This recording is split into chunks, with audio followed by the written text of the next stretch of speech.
Ladies and gentlemen, good morning. First, we would like to apologize for the late start due to technical problems.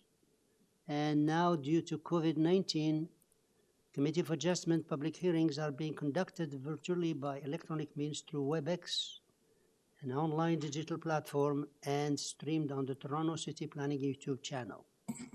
Participants who have registered in advance will be able to make their presentation to the committee using WebEx webinar, which is moderated by city staff. Anyone wishing to view the hearing may do so by watching on YouTube.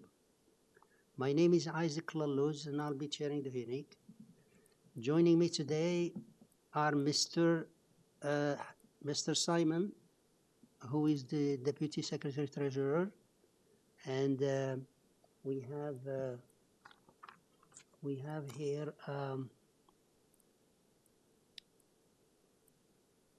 have here the Alex Chu and Mr. Bridgerad, and members who are joining me today are Ms. Atarodi, Mr. Hunt, Mr. Kidd, and Mr. Asif, Mr. Khan. Participants who have registered in advance will be able to connect their computer, tablet, smartphone, and have the option of participating via video or audio only.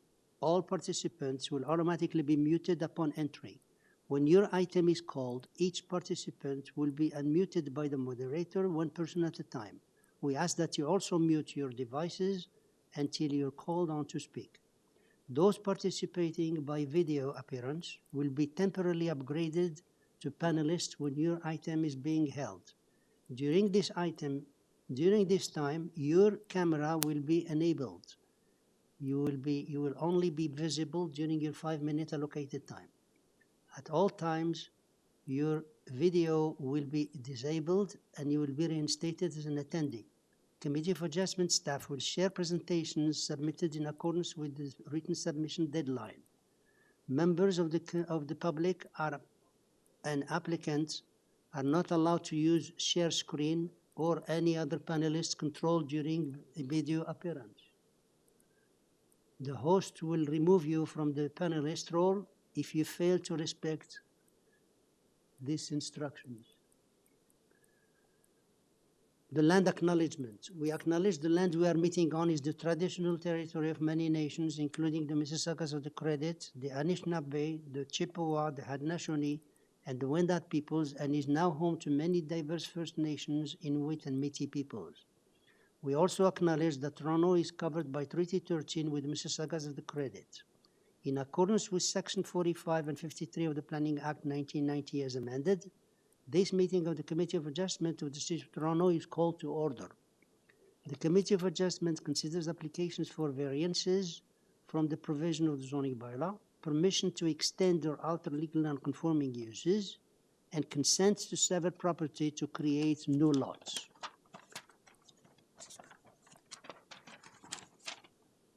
Anyone in attendance today who wants to receive a copy of the decision on the committee on an application must submit a written request for a decision by email.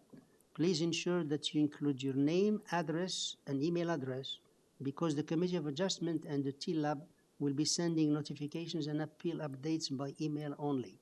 If you do not agree with the decision of the committee, you may be able to appeal the decision to the Toronto local appeal body known as TLAB, or in some limited circumstances to the Ontario Lands Tribunal, OLT. However, the provincial government recently amended the Planning Act and generally removed the rights of third party to appeal Committee of Adjustment decisions. As of November 28, 2022, only the applicant, the Minister of Municipal Affairs and Housing, specific persons, and public bodies, as those terms in Planning Act, are permitted to appeal decisions of the committee. Appeal instructions are set out at the bottom of the decision of the committee. Hearing procedure will be as follows. I'll call each item in the order listed on the agenda. Where an application is uncontested, the agent or applicant may proceed with their presentation if desired. When the committee does not require presentation, applicants are to advise to chair should they wish to speak to the committee. The committee may ask questions and or take the matter directly for decision. Each speaker, including the applicant agent, will be given a maximum 5 minutes to address the committee. I will comment when the 5-minute mark is reached. When addressing the committee, please clearly state your name and address, and please remember to confine your remarks to the matters outlined in the application. The applicant or agent will proceed first and will make a presentation to the committee on the application. Please note that the committee may not entertain revisions to proposals at the hearing today. The committee may decide to defer the application if substantially revised, to ensure that the revised application is accurate and as all those entitled to receive a notice are informed of the changes. Then individuals, either in support or in opposition, will be invited to speak. Committee members may ask questions of each speaker at the end of their presentation. When all speakers are finished, the applicant agent has the chance to address only those issues that were raised by the speakers. This will mark the end of the discussion, and the application will then be taken to committee for decision. Now, for this morning's session, we have a couple of minutes to approve, to adopt, and for this morning's session, we have only one, which is item 19.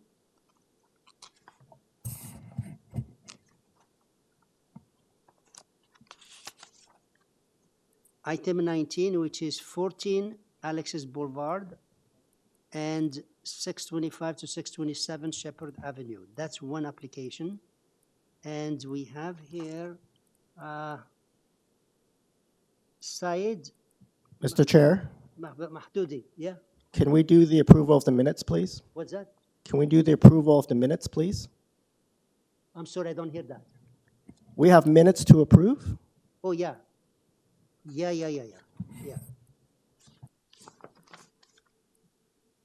Yeah, 2 minutes, July 28th and August 28th, July 28th and August 25th. Yes, members, we have 2 minutes to approve, and that is for the first one, July 28th. All we have is Ms. Tarodi. You and I were the only people there. Can I have a motion to adopt it? Yes, through you, Mr. Chair, I would like to put forward a motion to approve the minute of July 28, 2022. Yeah, and I second it, so that one is okay. And the next one is August 25th. We have Mr. Hunt, Ms. Tarodi, and myself. So, can I have a motion to adopt? Yes, Mr. Hunt? Mr. Hunt, you're okay? Thank you, Mr. Chair. I would like to move a motion to adopt the minutes of August 27th. August 25th. 5th. Okay, Yeah. sorry, I missed that. August 25th, 2022, we have a motion to adopt. Second, I'll second it. Ms. Tarodi, and all in favor. It's okay. So staff minutes of August 25th are now adopted. And Mr. Deputy Secretary Treasurer, thank you for reminding me of that. Okay, so we have application number 19. We said, Mr. Chair, yeah, I'd like to advise you that item 19, the request for deferral, the speaker will be Joshua Chizitz. oh, okay. And His name is Joshua what? Joshua Chitiz. Okay, Joshua Shindit, are you there? I'd also like to let you know that the planner has registered to speak for this item as well. What's that? The City of Toronto planner, Jason Z, has registered to speak for this item as well. The city planner who authored the staff report is also on the WebEx call if the panel has any questions. We're talking about 19, right? Okay. All right, so now what's the name of the guy? You said this Joshua. Okay, Mr. Joshua, the name that Hello. Miss Can you hear me? Gentrim, okay? Yes. Okay, yes. Good morning, Mr. Chairman and members of the committee. My name is Joshua Chittis. I'm a senior planner with M-Plan Inc., and I'm here on behalf of the applicant. We received planning staff comments after business hours last night, and I would like to request a deferral in order to address some of the issues raised in the staff report. Okay, so we have a request for deferral to address the staff concerns, and then we have the 1, 2, 3 people are registered here. We have to make sure to speak to them, and then we move to the decision for deferral. Okay, so we have here Lilian Ozani and Zadok Ozani. Are you there? Hello. Hi. Good morning. Hi, could you please state your name and address for us? Sure. My name is Zadok, Z-A-D-O-K, Ozani, O-Z-A-N-I. Thank you. My mother is Lillian Ozani. She asked me to speak. Okay. I'm the speaker of the family. Okay. And we live at 11 Alexis Boulevard. Thank you. Yeah, that's the address. Now, the question is, we have the agent asking for deferral, meaning that we're not going to discuss it today if we approve that that deferral. So you're okay with that? When the time I'm sorry, can I ask the deferral, how long will that deferral be for? That we cannot ask. The committee cannot respond to those questions because the staff will schedule it, and if you want to find out, you can call the city and find out when it's coming for hearing again. And the same way, the same way you receive. We actually don't want a deferral. Okay. We would prefer not. You know. Well, yeah, we'll make a decision, and we'll note that you're not for a deferral. Okay. Yes. Okay. Yes. And if the committee decide to defer, then you will be notified next time when it happens, when it's coming back. Okay.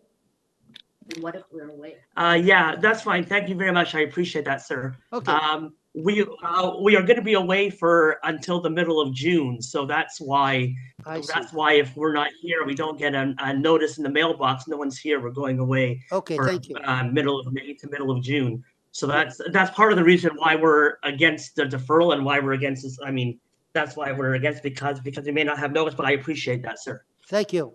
Thank you. As I said, we don't deal with those questions here. You'll have to call the staff and ask them when it's coming if we defer it.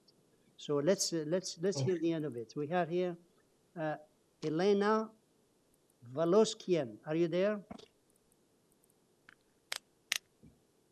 Elena Valoskian. Yes, I am here. Hi. Okay. Can you please state your name and address for us? Yes, Elena, E-L-E-N-A, Valauskienė, V-A-L-A-U-S-K-I-E-N. Address 15 Alexis Boulevard. Thank you. Thank you. That's all I need. In the meantime, could you please respond to the question here? We have a request for deferral, meaning if we defer it, we're not going to deal with it today. You're okay with that, or you have a comment? Yes, I'm okay. Thank you. Thank you. You'll be notified. And the next one is Sam Seidman. Sam Seidman, are you there? Hello, Sam Seidman, 629 Shepherd West. I'm here representing my mother, who's one of the co-owners in the property at 629 Shepherd. Thank you. So you heard what's happening. The agent is asking for deferral to discuss with the staff concern, and are you okay with that? No, I'm not okay with that. I'd like to go forward with what we have on file already. Okay. All right. You got it forward, and okay.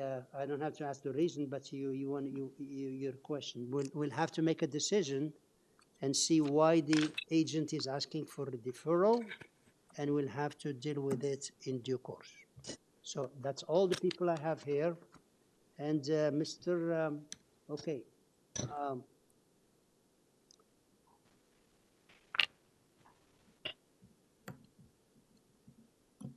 Okay, the agent, are you back here? Could you please come back? Yes, I am here, Mr. Chair. Okay, so you heard there are a couple people who prefer to deal with it today. What is the strong reason for you to defer? Well, we received planning staff comments after business hours last night, and we haven't had a chance to review them and properly address them. We also want to correct any potential discrepancies between the site plan and survey, and potentially make revisions to the plan based on our discussions with staff. So I think it's appropriate to give us a chance to at least try and address some of the concerns, which also may address some of the current concerns of some of the other speakers here. Yeah. Okay. Yeah, I understand. So if we decide on the application today, that's not what you're asking for. You want to make revisions. So let's see what the members are saying. Any question for the speaker? He's asking for deferral to address the questions of the staff and the possible revision to the plans and to the application. So, any question? He's still on.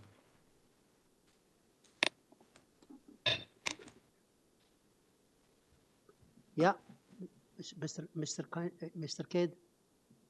Mr. Chair, I'd like to put forward a motion if I could. Because the staff report came in so late, I think it's only fair that the applicant get a chance to discuss that with his application with city planning. And so I'd like to put forward a motion to defer this application. Sine die. Sine die. Okay. Mr. Kidd, sine die. Second, Mr. Hunt, second. All in favor? Okay, unanimous. Thank you. So, sir, unanimously, your application is deferred sine die, and check with the plan, with the staff when it's coming for hearing, okay? Okay, thank you, Mr. Chair. Okay. And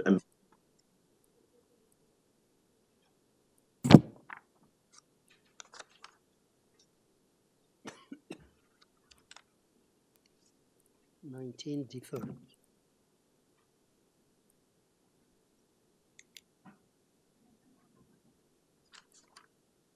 Okay, so that.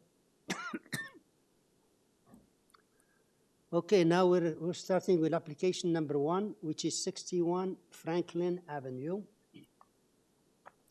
And here we have Saeed Mahboudi. Are you there?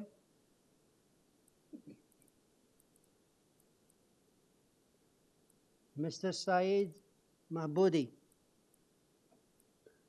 Saeed Mahboubi. Good morning, Mr. Hi. Chairman and member. Yeah, Hi. can you please state your name and address? You for hear us? me?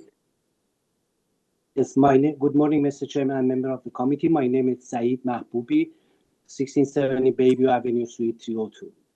I'm the agent for owner of 61 Franklin Avenue. Thank you. Okay, so we have here an application for consent to sever property. We have 7 variances on each application. Staff report has conditions for consent, and forestry has condition 1, 3, and 4.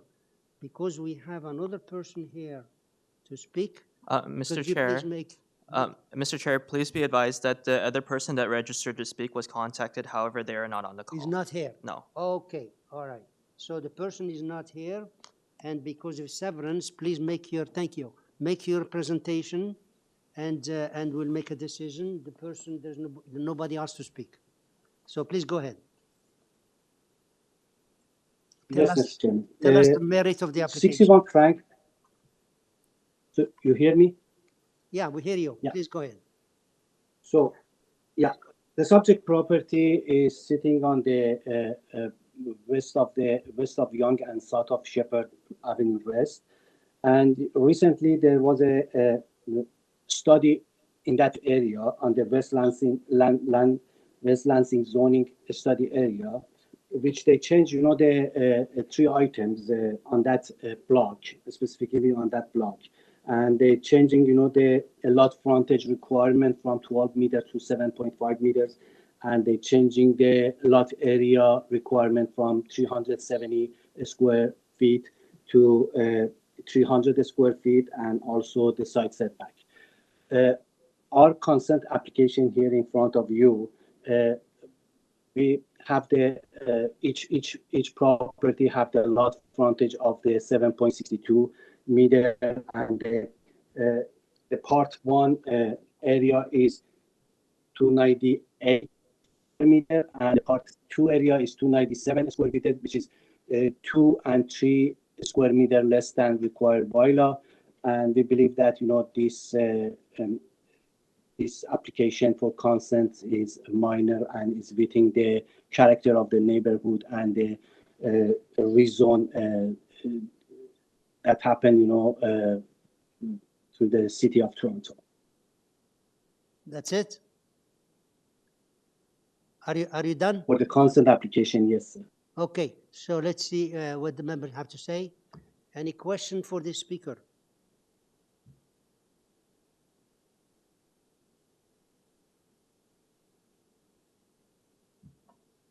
Okay, any question for the speaker? Okay, Mr. Hunt, please go ahead. Thank you, Mr. Chair. Question to the agent. There are 2 reports in the package, one from Engineering and Construction Services with a number of conditions, and one from Urban Forestry recommending a deferral in order to clarify the status of a city-owned tree. How do you respond to those conditions? We submitted the arborist report and the application to injure the city tree to the urban forestry. The application didn't go through, and it's just the front tree that 72 centimeter tree that on the arborist report it mentioned that 20% of the root is going to be conflict with our driveway, and we agree with the condition number 1 and condition number 3 for the urban forestry, and we already submitted the application to urban forestry, and we're going to work with the urban forestry to resolve that their issue. Okay, thank you. And one other question on the planning department has submitted a report with a number of conditions. Have you reviewed those, and are you in agreement with providing that information?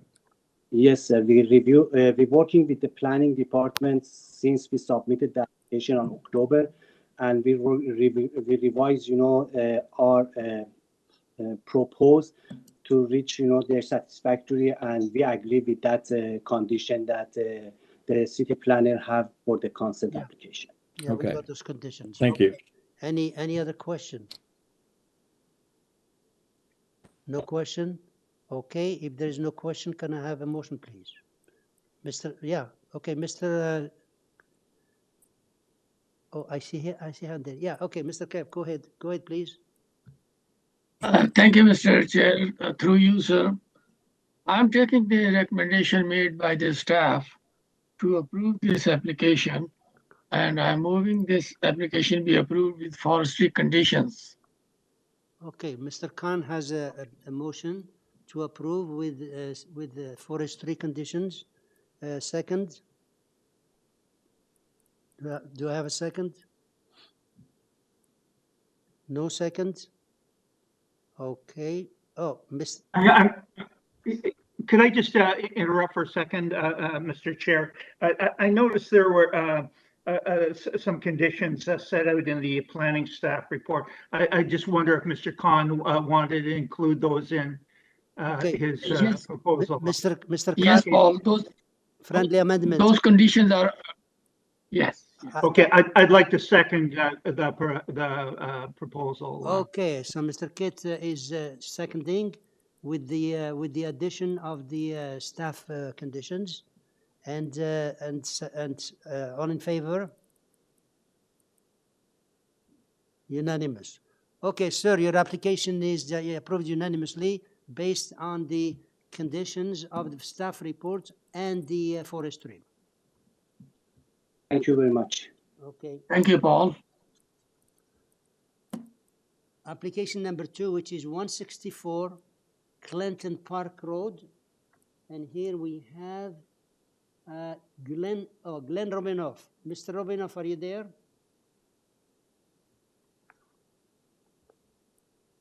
Mr. Robinoff? Good morning. It's Glenn Rubinoff. Yeah, could you please mention your name and address for the record?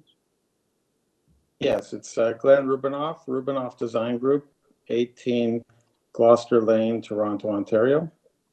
Okay, and here we have a consent for severance, 2 lots, 17 variances in one application, in one lot, and 17 in the other. Staff report, we have a staff report April 17 asking to refuse the application. Engineering report, no recommendations. TRCA, it said permit not required before issuing the permit. Forestry has condition 2 and 3. We have 3 letters of support and 1 letter of objection. Could you please we have a couple more people to speak, and therefore we need your presentation. We'll give you 5 minutes for the presentation. Okay, sure. Thank you. I just wanted to also mention, you should have received a letter from Councillor Pasternak for this property. Wondered if you had received that. It should be in the, I know it was uploaded to the AIC, but this was part of our consultations. Staff is currently pulling up the file. Can you project it, please? Thank you. Yeah. Could you proceed with the presentation, and we'll okay, I'll proceed while they're we'll getting retrieve the file. Yes. that letter. Okay. Yeah. Please go ahead. So the application is for a lot severance on Clinton Park Avenue, which is a varied, it's an established neighborhood, south of Sheppard, between Sheppard and Wilson, between Bathurst and Allen Road. There's several, here's the letter from the councillor. This is an application for a severance that is specifically designed to create 2 lots, which I feel fit into the neighborhood very much. There's no standard size lot in this particular neighborhood or block. There's a variety of shapes and sizes throughout. 3 doors down to the left, there's a lot which is under the proposed lot size that we are proposing. We have a lot frontage of 9.6 meters. The one, I believe it's 9 meters, 3 doors down. If you look at the, if you could look at the map that we uploaded, perhaps that could illustrate. Not that, but there's a, yes. There. So if you, I don't know if you can zoom in at all. This is the first map. So we are in the yellow. Just to the left of it, there's a skinny little lot tucked in there. But if you zoom in a bit more, I can show you this area has a variety of lot sizes and shapes. There's curves. There's lots which are wide at the front and narrow throughout much of the lot. And this is a 63-foot wide lot, and it has not been developed as of yet, just because there's no demand for anyone to build a monster home here. These homes that are proposed are very much in keeping with redevelopment that's happening in the area. There are severances. If you go down to the next map, just as the one below it, if you slide down, it shows some lot sizes that are very some lot sizes that are comparable in the area. I know that there's concern from planning with regards to this proposal, but it's in my mind, it's unfounded. And also the councillors pointed this as well. When we looked at this and spoke with Councillor Pasternak, he felt it was to be fully supported. but there's a, yeah, thank you. The next map below, if you slide it down, yeah. The next one. Yeah, that the green. So the yellow, if you look, that's us over there. That green lot, right? No, just go, if you keep it on the map there, yeah. That lot, about, I think it's 3 doors down, that little thin one, the green one there. There are several that have been divided in the area. There's different shapes. As you can see, the streets curve. There's a variety of different types of lots in the area.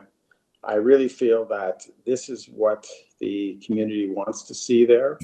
The 2 immediate neighbors to the right are in support, and the neighbor directly behind is in support, as is the councillor. And we feel that while, planning has concerns, I believe they're unfounded.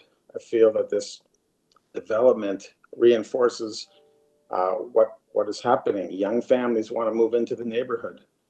And these size lots become what, comparable to what's being redeveloped in the area. And it's we're relatively close to the subway. It's very convenient for people to live. It's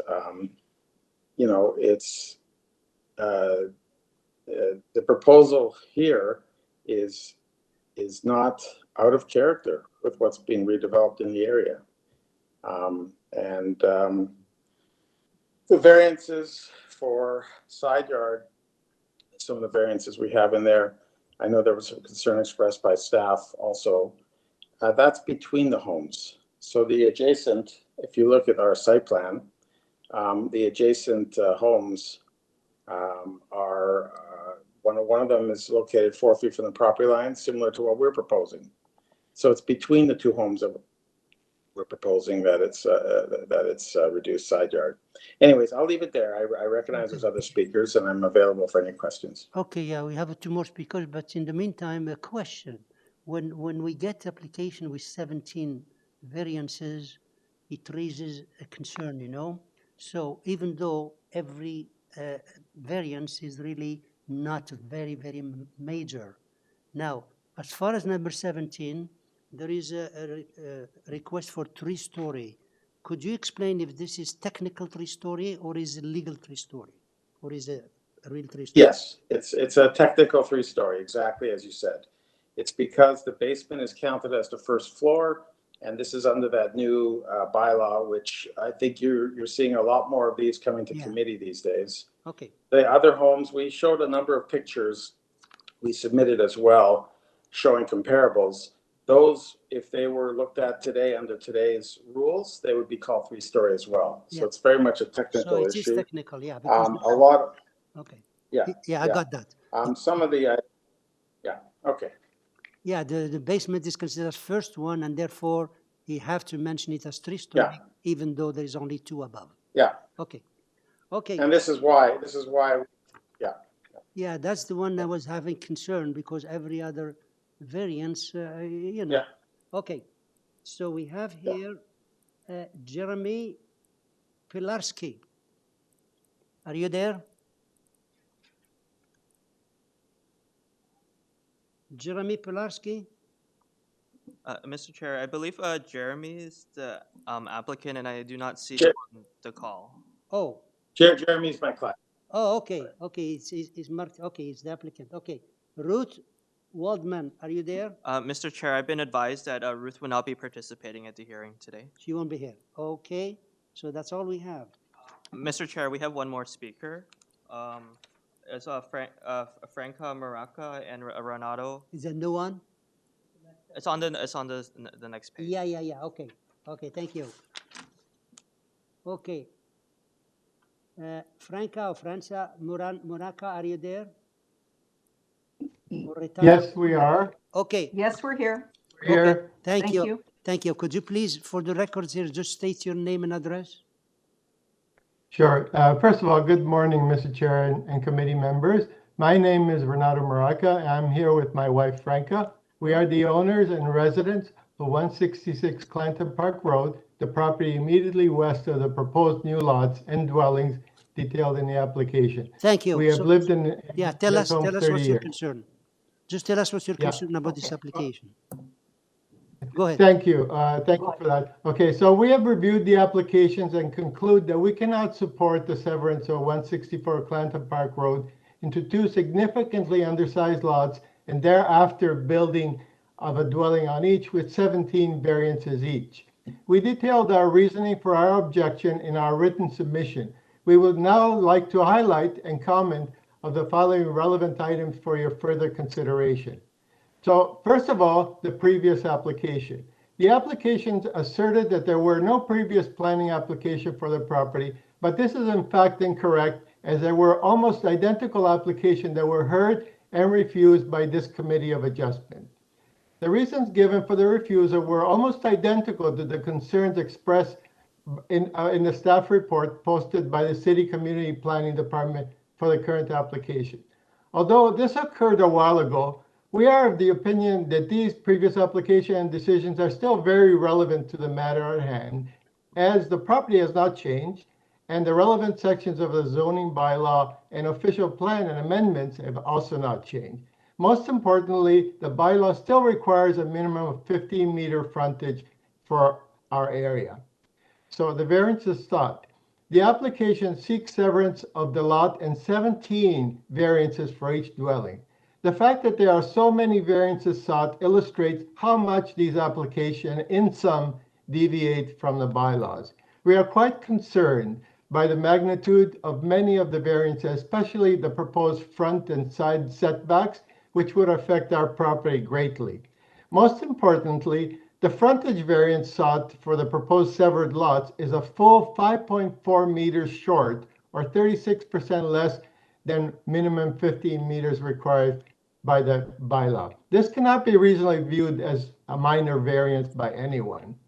So the unfairness of the plan. It will be patently unfair to us for the city to allow the concentration of 3 small lots on our small block. Our house would look quite odd in the middle of these 3 significantly undersized lots. Why the need to concentrate all these around our home while the rest of the neighborhood continues to enjoy full-size lots surrounding them? We submit that this would be quite unfair to us. Now I want to talk about the support letters. The 3 form support letters that were signed by some neighbors and the letter posted yesterday and dated from the Councilor Pasternak provide beautification of the neighborhood as a main reason to support severance of the lot and allowance of the variances.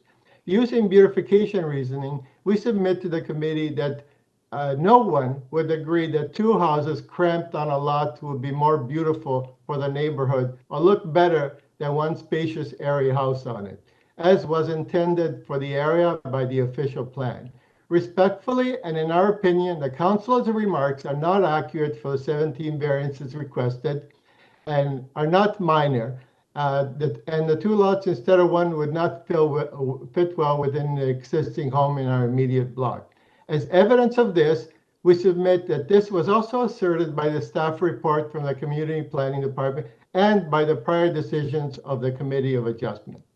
The staff report. We are very grateful that the applications were carefully reviewed by the Community Planning Department of the city, and that they also, like us, concluded that they had serious concern. After their thorough technical analysis, they recommended that the application for consent be refused as it fails to satisfy the criteria listed in Section 5124 of the Planning Act, and the applications for minor variance be refused as they fail to satisfy each of the 4 tests under 45(1) of the Planning Act. In conclusion, we respectfully ask the committee to refuse the application based on the precedent set for the property by a prior decision, the major and unreasonable variances sought, the unfairness to us as resident next door, and the hardship this will cause us, the faulty logic of the beautification reason provided, and finally, the staff report that asserts that all the 4 conditions are not met and that the application should be refused. Thank you so much for your consideration. Okay, stay right there, please. Yeah, okay. Boy, you took exactly 5 minutes. You're very good. And I'm having your letter in front of me here. reading it is in line with what you're saying. So let's see what the members are saying if they have any question. Any question for the speaker? A neighbor who's opposing the application? No? Okay, sir, we'll get back the agent to address those concerns. Okay, so anybody else to speak? That's it. Thank you. Okay, Mr. Robinoff, could you please come back and address this concern? Yes. Thank you very much. If I could ask staff to pull up the site plan again, that would be the most helpful. The neighbor mentioned the concerns about the side yard setback. If you zoom in on the site plan here, you'll see that the neighbor at 166 who just spoke is at 4 feet setback, which is where we are set back to the side lot line. So we're not going any, we're actually moving, we're not going closer to him than he is to the property line. Just to clarify that. I know there are several variances before you, but they are, if you look at them one by one, they are minor in nature. There's small adjustments along there, but this is not the same neighborhood as 23 years ago when it became before. It was a different time. Now we have Bill 23. We have this lack of housing in the city. We have a different mentality with regards to neighborhoods. This particular neighborhood has gone through several modifications, severances, a variety of different housing stock. We can't ignore what's happening on the streets nearby, where there's condos going up and bigger developments, townhouses. And this is what is needed in the neighborhood. These are not small houses, or should I say small lots crammed into an area where sometimes we come into neighborhoods where, where all the lots are the same size. This is not the case. Like I said, there is a house a couple doors down, which is narrower than what we're proposing here. And there are several variances, severances that have happened on the street, on the same street, which are very much worth consideration. When you look at 145, 147, and 168, and 74, 76, and 178 on Clanton Park. Clanton Park is not, there's no set standard by which to compare. I believe that these will enhance the neighborhood, will encourage more young families to come in who who can't even look at a lot which is 63 feet and look at it and say that's a viable thing to deal with. I think that this fits in, and I think the councillor is not just talking about beauty, he's talking about practicality. Bill 23, we have a lack of housing in the city, we have a lack of realistic considerations. I mean, there's zoning bylaws. There's even an article in the Star today about council's intention to increase the number of units per lot, the number of permitted units. These are single family homes. They fit in character-wise, they fit into style-wise. There's many homes that very much match the character of these. And I feel it is a needed source of housing for this particular neighborhood. And I feel that by today's standards, these houses are very much in keeping. Thank you. Okay, thank you. Let's see if they have any questions. Members, any questions for this applicant? Yeah, okay. Yeah, go ahead, please, Mr. Kirk. I have a question. Okay, go ahead. Mr. Asif, please go ahead. Thank you, Mr. Chair. Through you, sir, I would like to come back to the variance number 17 that you have already touched upon. It's about the 3 stories. And the agent has explained that it is a technical thing. And if it is a technical thing, then it must remain within the maximum height allowable by the zoning. But variance number 10 suggests that he has already exceeded in building height. So that is not a minor variance, it becomes major. How do you explain? Okay, So the, Mr. Khan has the thank you, questions. Mr. Khan. Okay. Yes. Please go So when we talk about height variances, if you look at the side elevation, the side elevation on the plans here, if you can pull that up, we have a peak in the front, which is really where the height appears. But when you look at the side elevation, so if you go to the architectural plans,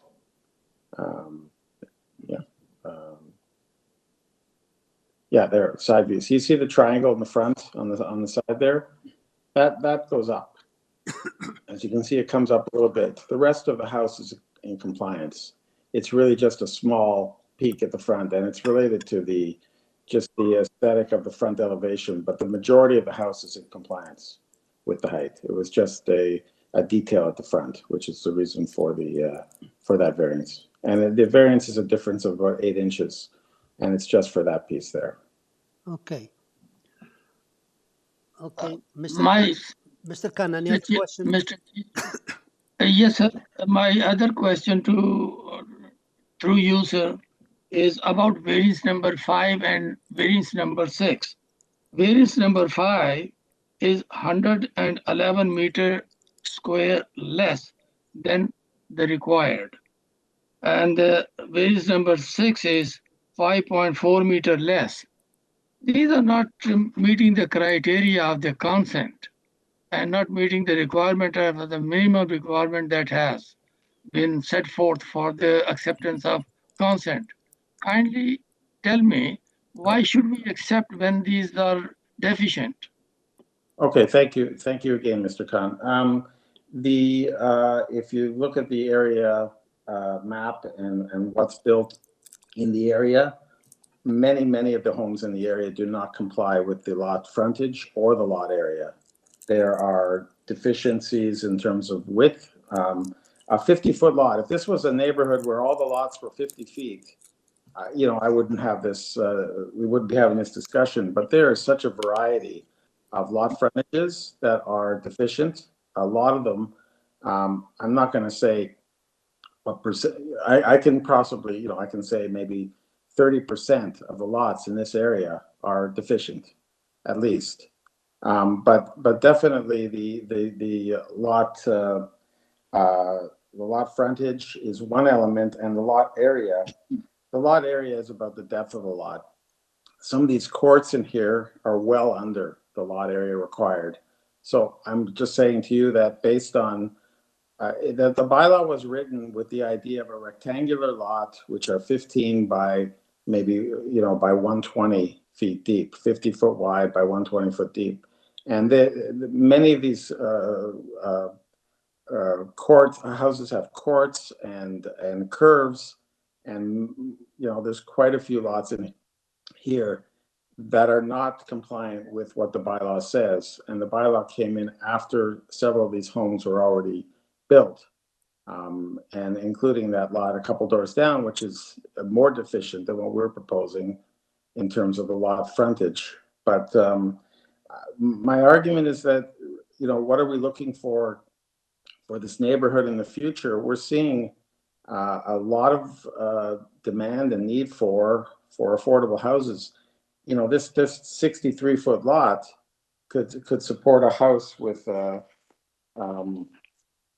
let me just see here, with a density of probably close to 6,000 square feet. That, in my view, is not what is more in keeping with the character. I believe that a house which is our proposed here is about 3,000 square feet is something that makes it fit in to the pattern and the character of the neighborhood. So I will point out that the counselor doesn't generally write letters in, but in this case he did. And he did because he recognizes that this neighborhood needs to see redevelopment like this. And it's not something that's going against, what's happening in the area. Thank you. Let's see if there's any other question. Any other question? Ms. Attarodi, please go ahead. To you, Mr. Chair, it's not a question, it's just a comment that I disagree with the applicant regarding the lot frontage.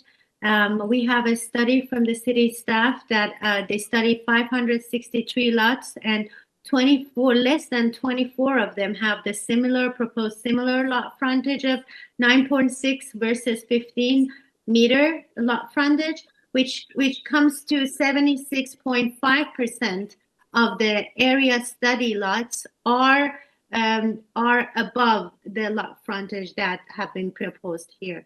And I think 76.5% is not the majority of the lot.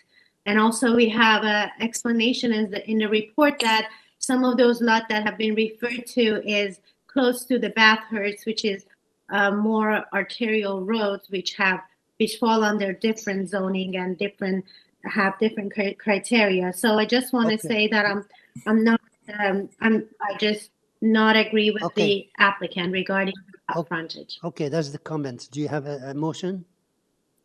Did you have a motion to make? If there is no other question, I have a motion. Any other question? There's no other question. Can you please make a motion if you have to? Yes, if there is no other question from my colleague, I'm ready to put forward a motion to refuse this consent application altogether. Okay, Ms. Attarodi, we have a motion to refuse. Do I have a second? Mr. Khan seconding. All in favor?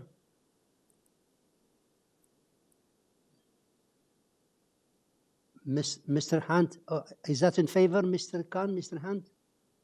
You're also for the motion, yeah? Mr. Hunt and Mr. Kidd, are you for the motion? Okay, again, all the ones. Yes, I'm for the motion. For the motion, thank you. So unanimously, sir, your application is refused unanimously. Okay, thank you. Mr. Chair, if I might ask, I have a hearing in Etobicoke at 1 o'clock. My concern is I have another hearing in this session, which is towards the end of it, and wondered if that would be possible to have it heard. What's the number if it's the after? Item number 17. Item number 17. 223 Lord Seaton. It's about a missed variance. Okay. So the file 17, yeah. Just about addressing an item that was missed. Okay, usually we don't do that, but let's see. It's just because I have a hearing coming up and it's. Yeah, you have to travel there. Okay, we'll entertain the motion. The application is number 223 Lord Seaton Road, application number 17. Application number 17. Let's see how many other people are recorded for this. One more speaker, huh? It's here. Okay, if it's here, we'll hear them. So it's okay. All right. So, Mr. Robinov, we have one more person here. The person is available here, so therefore we can hear them as well. So please go ahead. We have. Okay. This is an additional. Okay, I'll just make it very brief. Okay. Yeah, I'll make this very brief. Basically, the plans that were presented to you for this hearing are the same as what was presented and approved at the last hearing. But the zoning examiner at the time, after we went to committee, they realized that they forgot a variance. It's exactly the same. Nothing has changed to the plan since it came before committee last time. The difference is how they measure the length. The actual building is measured at 22.76 meters, but the length is taken to the back of the deck, and it's also taken from the angle because the lot is on an angle. So the actual variance is 25.96, and that's the variance we have before us, is that the building itself is what is as approved. But the technical variance that the city missed when they did their review, after we went through committee and went back to the building department planning to go for permit, they realized they forgot a variance. So this is something that we didn't miss. It was something missed by the building department. So this is a technical variance based on the angle of the lot and the way in which length is measured. And that's why we're here today. Thank you. Okay. Yeah. Okay. Yeah. I have this. It's an additional one, and that was heard in November 2021. And Yes. yeah, so that was Well, missed, and we have the yeah. staff report is asking to build per site plan. You're okay with that? And yeah, that's exactly it. It hasn't changed. And there is forestry number 1 and 2. Okay, let's see the what the neighbor have to say. Pat Nicholson, are you there? I think she's by video. She wants by video, right? Pat Nicholson. Although I don't know how to turn that on. Hi. Okay, so please tell us what's your concern about this application. First, tell us your name and your address so it can be recorded on the system. Hi, it's Patricia Nicholson. I'm at 74 Montresor Drive, which is my backyard. Thank you. And tell us what's your concern. The major concerns about the proposed construction impacting the privacy and the park-like aesthetics of the backyard, which is in keeping with the looks and privacy of the neighboring homes. Patricia, it appears that you've joined the call twice. If you could please end one of the processes, the WebEx processes on your computer, as we're experiencing an echo.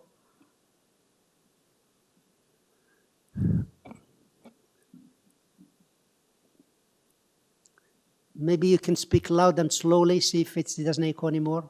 Patricia, if you could try to speak again. I see that if now there's only one.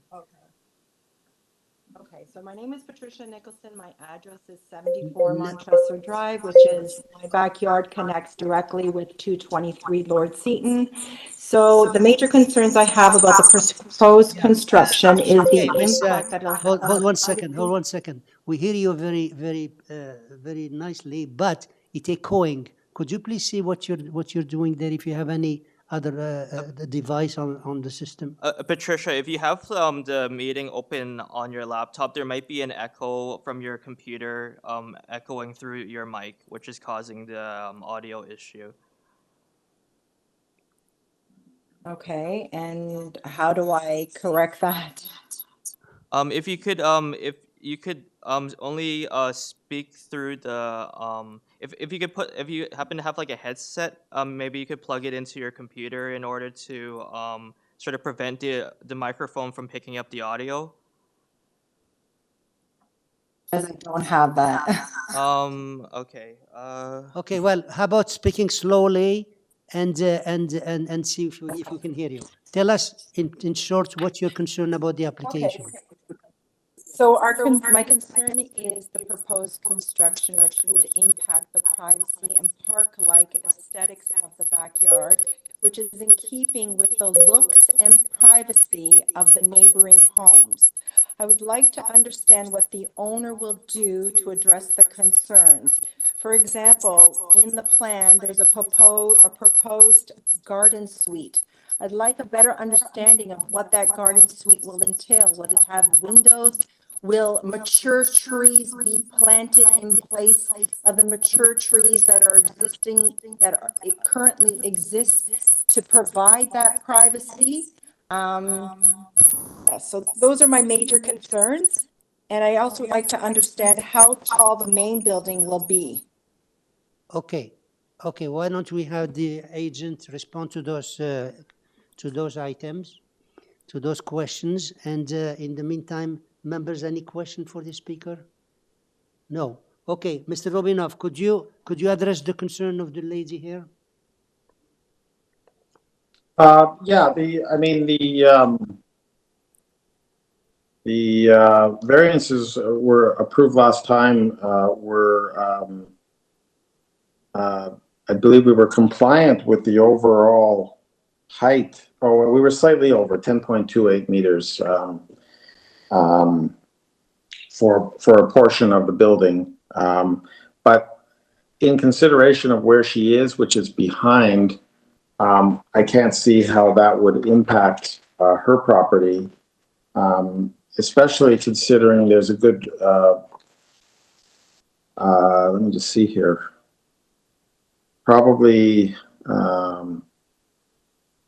about 60 feet to the backyard, plus the additional setback to her home. So I'm not sure what the concern is specifically about.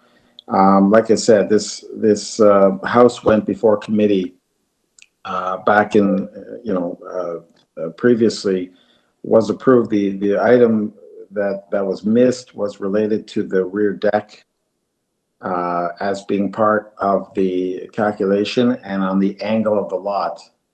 So, I mean, it's a far enough distance. There are some trees at the perimeter of the property line at the back, so there is some privacy already naturally in place there. So I'm not sure that there would be, like, if there's a concern about impact, I can't see how this would have any impact on her, this additional variance, because it doesn't really change anything that went before committee on this. It's just a technical item related to the angle of the lot. And if the staff want to show the site plan, I can illustrate where that variance is. So it's Okay. so it's clear. See the angle. If you look at the angle, there's a dimension right in the middle of the footprint.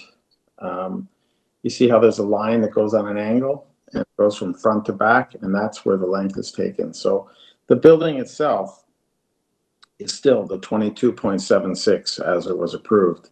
It's the additional length because of the angle of the lot that is what's causing that's what the misvariance was about. Okay. Any question for this applicant? Okay. Yeah, Mr. Hunt, you have a question?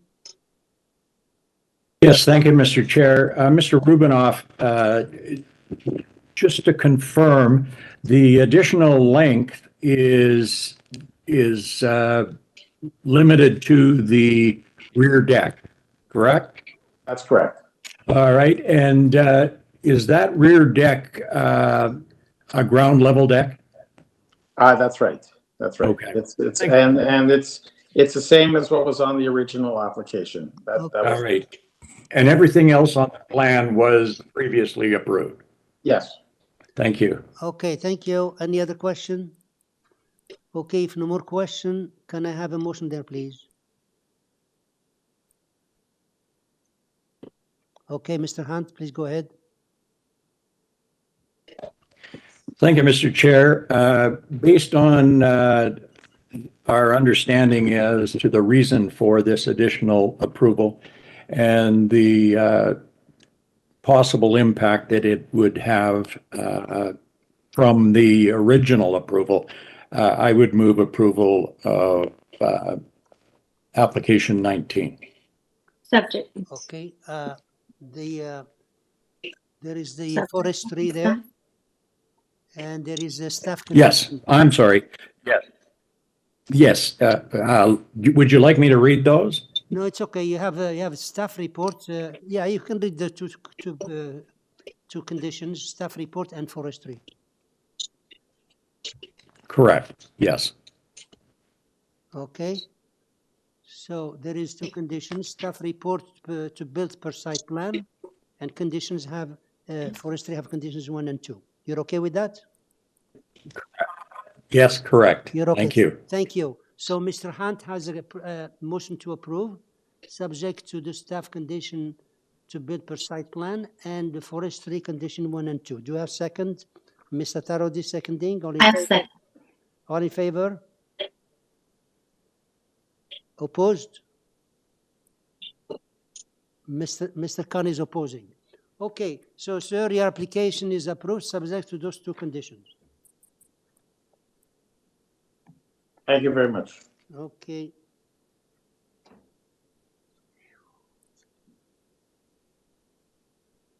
Now we have number 3, yeah?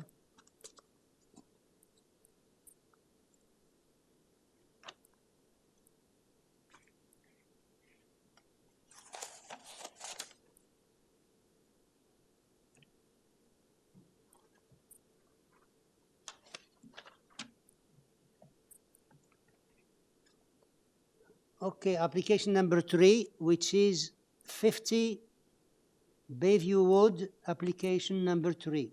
And here we have the Rochelle LaRocque. Are you there? Yes. No, sorry. Hold a second. Yeah. Yeah, Rochelle LaRocque, are you there? Could you please state your name and address for us? Yes, I'm here. My name is Rochelle LaRocque. I am with the Biglieri Group. My address is 2472 Kingston Road, Toronto. Thank you. This is a consent to severe for 2 lots, and here we have the engineering report is recommending deferral. Do you ask for deferral, or you prefer to go ahead? We would prefer to go ahead. My understanding is that planning staff were recommending approval at this time. It's the engineering, not the staff. It's the engineering, late staff, we have it. They're recommending deferral. So if you want to go ahead and take a chance, go ahead. If not, we can defer it. If you ask for deferral, then we can entertain the deferral question. All I need is yes or no, and we can move on. I would say that we will request to move forward with the application today. You want to forward it? Okay, very good. Okay, so this is a consent for 2 lots. One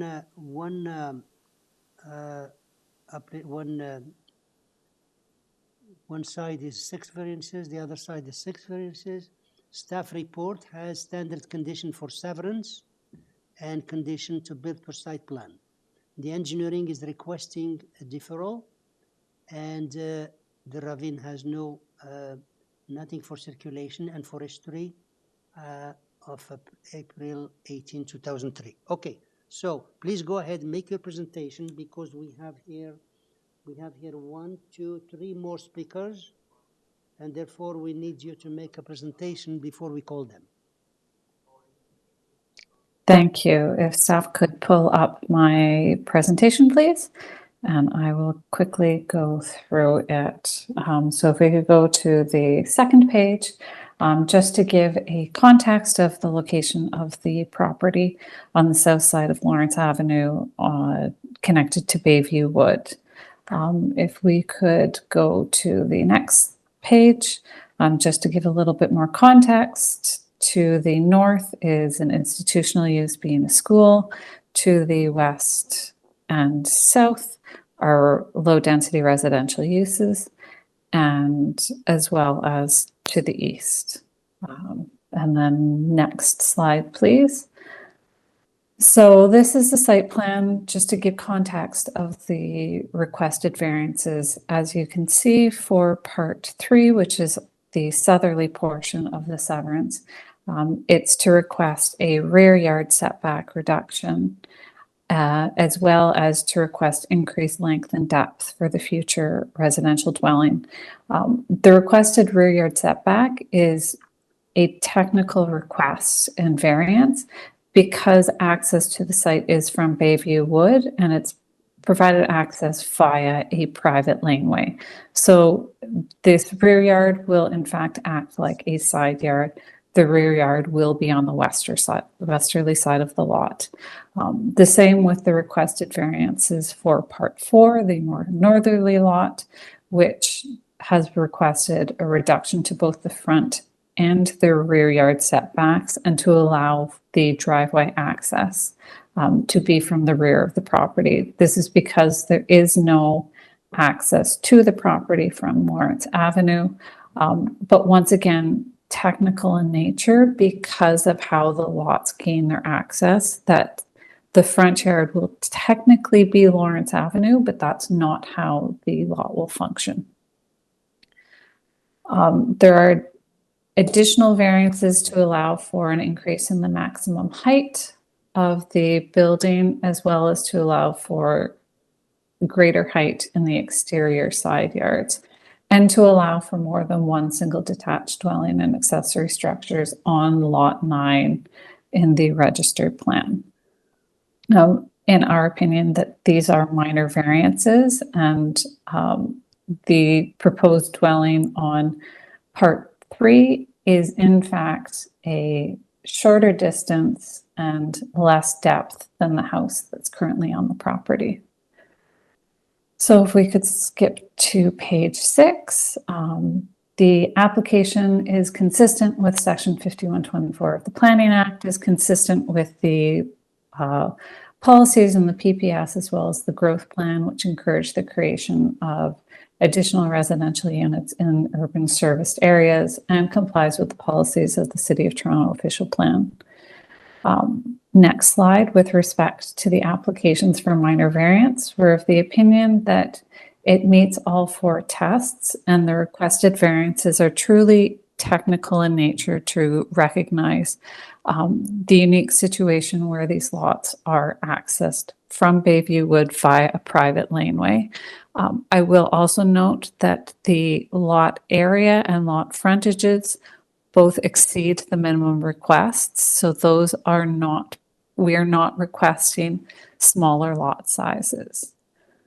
Last slide, and with respect to the comments that have been provided, we would note that to the west, the comments provided, the proposed dwellings will be set further back than the existing dwelling, and the increased request in height is less than a meter, approximately 60 centimeters in height. Additional has been requested. With respect to the comments from the landowner to the east, we will note that a almost identical application for severance and variances were approved by the Committee of Adjustment for 51 Bayview Wood, which had increased heights from what we are proposing. So there is already approval for a similar type of residential development immediately east on the other side of this private lane. We would also note that we have worked extensively with urban forestry to ensure that all but one tree can be maintained on the site, and are implementing practices that will preserve these trees. And I'm out of time, but thank you very much. Okay, thank you. We'll come back to you after we hear the other speakers. And here we have the next speaker is, well, we have the owner there. I don't know if the owner wants to speak there. Mr. Chair, I was advised that the owner does not wish to speak. Okay. Want or doesn't want? No. Thank you. No. Jan Wong and Norman Schulman. Anyone there? Yes. Oh, boy. Yes. Okay. Can you please? Okay. Hi. Before I start, Yeah. I wanted to Okay, say hold it. that the file. Hold it. We don't hear. Jan, you appear to have 2 of the meeting processes open on your computer. If you could please exit from one of them in order for us to not experience any echoing feedback when you speak.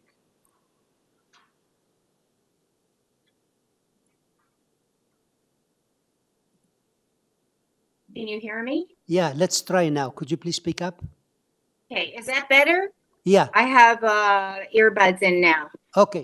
Okay, so please go ahead and tell us what you. Okay, so please go ahead. Oh, it's still. Okay, before I start, No, excuse I me. wanted to it's say still, that. Jan, there still appears echo? to be an echoing still, and it appears that you still have 2 of the WebEx meeting clients open on your computer. If you could please okay. exit from one of them. Okay. Okay. I don't see 2. Okay. Okay, let's try. Let's try. Speak slowly. Can you kick me off one? I think it's I don't think it's see okay 2. now. It appears that there is no longer an echo. Let's hear you, please. Okay. Tell us your name. Yeah. Okay. Before I start, I want to say 2 things. Yeah, I'm getting an echo. Can you hear me? Well, we hear you. I asked you to please state your name and address because it has to be recorded on the system. Okay, it's Jan Wong, and I'm at 307 Lawrence Avenue East. And the two things I want to say before I start is the file did not contain plans for part 3. And secondly, a neighbor, Jeff Goad of, I think 34 Bayview Wood, he wants to speak, but you've classified him as a attendee. So I just wanted to say that before I start. He would like to speak. So if the technical people can address that. Okay, can you hear me? We hear you. Just please proceed and tell us what's your concern. Okay. You're on. Okay. Yes, okay. I share a 150-foot long property line and fence with 50 Bayview Wood, and I already submitted written opposition, and I'd like to just explain 2 main reasons why I oppose this. The first is privacy and sunlight. There's 2 proposed houses to be built on this lot, and it will loom over ours. The previous speaker, I don't know why she said they're further away. They're not. There's a corner of the existing house. It comes to us at an angle. So, but the actual proposed 2 new houses will be squarely flat facing us and will be much closer. And so those variances, those rear yard setbacks, one is only 1.22 meters. The other one is even worse. It's less than a meter, and it's an 88% reduction of the current bylaw. But I want to spend my time talking about the second reason, and that is the trees. And these are no ordinary trees. We bought our house 30 years ago because of this magnificent tree canopy in Lawrence Park. We have giant oaks and white pines on our properties that are at least a century old. They are some of the oldest surviving trees in the city. I have spent thousands of dollars professionally pruning them to keep them healthy because this is part of our urban treasure. 3 of our trees are very close to the mutual property line. Any kind of excavation and digging could injure them, perhaps even kill them. This is not only my opinion. The arborist hired by the builder and the city's urban forestry staff agree. And let me quote first from the arborist report. Quote, "This proposal by the builder will absolutely affect a large number of significant and mature trees. To say they won't be affected is incorrect." Now I'd like to quote you briefly from the urban forestry report. He says, "The builder at 50 Bayview Wood promises to protect the trees, but tree number 7, a large white pine with a trunk diameter of 77 centimeters, will be removed for part 4 no matter what protective measures he takes. And tree number 6 is in serious jeopardy." So how big is a tree with a diameter of 77 centimeters? Well, the circumference is 2.4 meters. It's so big, I can't even wrap my arms around it. And the oak trees that I'm talking about are twice as thick. The Urban Forestry's opinion is that it recommends the Committee of Adjustment deny consent to sever. And I'll quote 2 sentences. He says, "The supervisor of urban forestry in North York says this neighborhood," meaning Lawrence Park, "has a very strong character and appearance, in no small part due to large, mature private trees that comprise a dense forest-like canopy. The preservation of the contributing trees is extremely important to urban forestry, the city in general, and the community." In closing, I would just like to say the owner is entitled to tear down the existing 4,000 square foot home and build a bigger house, providing he obeys city bylaws. But the only reason to cut down heritage trees to build 2 oversized houses on 1 lot is greed. And I speak as a resident of Lawrence Park and as a Canadian.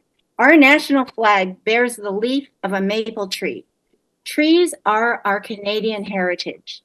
In Canada, in Lawrence Park, these century-old white pines and red oaks are a patrimony for our children, our grandchildren, and their children.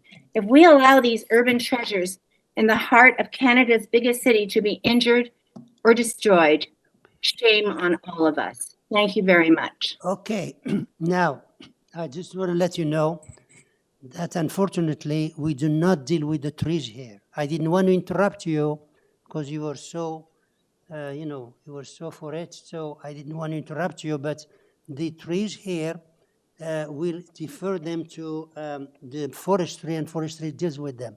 It's not that we don't care about the trees, except it's not our purview. We don't deal with them here. We deal with the variances, and the trees are the purview of the forestry, which we referred to them. So, any questions? Well, then I should have spent my time talking about the effect on my property, but Well, I do care about the trees. yeah. I didn't understand that. Yes, we don't deal with them here. They're important, and the forestry will deal with them, not us. So, any Okay, questions? well, I oppose it because of the huge loom houses right on my yard where I have a patio, a dining terrace. It will look right into my bedrooms and into my kitchen. And so that's why I oppose it from the variance From the point of variance. view. I didn't understand Okay. about the trees. Okay, thank you. Any question for the speaker? No? Okay, we have one more speaker here. Jeffrey Goad. Jeffrey Goad, are you there? Yes, Jeffrey Goad, can you hear me? Yeah, we hear you. You're here to speak for your mother. Okay. Could you please state your name? Yeah, so first, coming up, Jeffrey Goad, 293 Glen Road, Toronto, Ontario. My mother, Diana L. Goad, is the surviving owner. My parents bought 34 Bayview Wood in 1959. I grew up there, and I'm still there on a regular basis. Obviously, know the area very, very well. My main my objections are with regards to it's interesting. Ms. Larocque talked about complying or trying to help with the densification of Toronto. I find it very interesting that building two multi-million-dollar homes where one beautiful historic home lives now fits in with that general theme. I don't think that's probably correct. She also referred to a precedent, which is interestingly, and well, obviously you don't have the benefit of the being looking at the neighborhood, but the 51 Bayview Wood lots that she's referring to are very, very much oriented towards Lawrence Avenue, and whether my parents and everybody else was asleep at the switch when that proposal went through, I'm not sure, but I would very, very strongly recommend that you take a look at that. And I don't think it is a proper precedent, of course, not being an expert on this whatsoever. One other thing that's happened there historically, the private laneway that Ms. Larocque was referring to used to be a dead end with a rail and steps down to Lawrence Avenue. I don't know how that ever went through. I was probably a kid when it did, but so using that as which probably should never have happened in the meantime. I know it's history, but that means that nobody from the neighborhood. There used to be a bus stop right there, and now everybody in the neighborhood has to walk all the way around. So that was a folly was committed. Let's not do any more. Is where I'm coming from. And one other thing, and I was not an expert at all, but aren't there rules on total lot coverage and taking one home and bringing the total isn't the total square footage anticipated for these two homes on the total property? Is that I don't know whether it impinges on that or not. I'm not leave it up to your experts to do that. So with regards to Ms. Wong's very, very well thought out letter, I concur with all of her comments. Obviously, not directly as affected by the property as my mother's house is kitty corner to this to the 50 Bayview Wood. It's such a shame. This property probably should be deemed historic based on the beautiful nature of the house. It's really unfortunate, but obviously that hasn't happened. That's all I have to say for now. Okay, thank you. I'll see if there is any question. Any question for the speaker? Okay, I think that's all we have here. That's it. So, okay, so Ms. LaRocque, could you please come back and tell us and address the concerns of the speakers here? Thank you, Mr. Chair. I would just like to reiterate that the requested variances with respect to the front and rear yard setbacks are very much technical in nature to reflect the orientation of the property onto Bayview Wood, which is accessed via this private lane, and would like to identify that on the opposite side of this private lane, applications that have been very similar to request additional infill lots have been approved. This application is consistent with what has already been approved by the committee.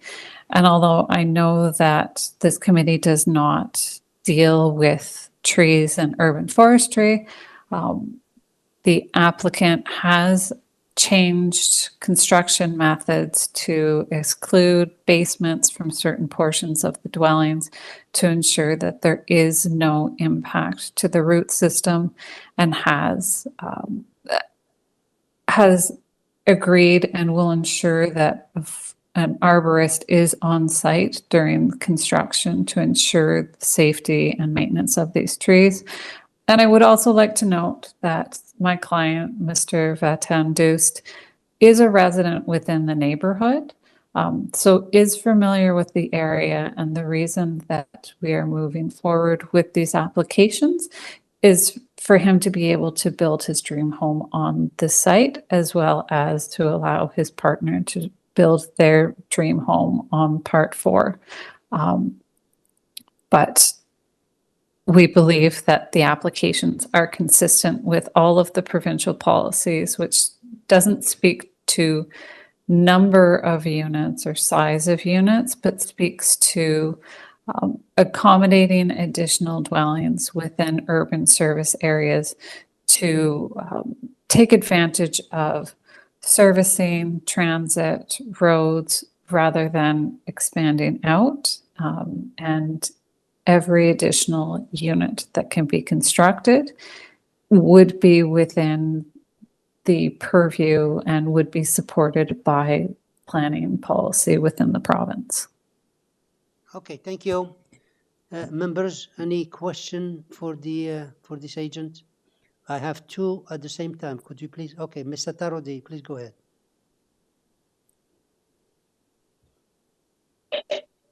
Yes, to you, Mr. Chair. I have some question, and I appreciate explanation.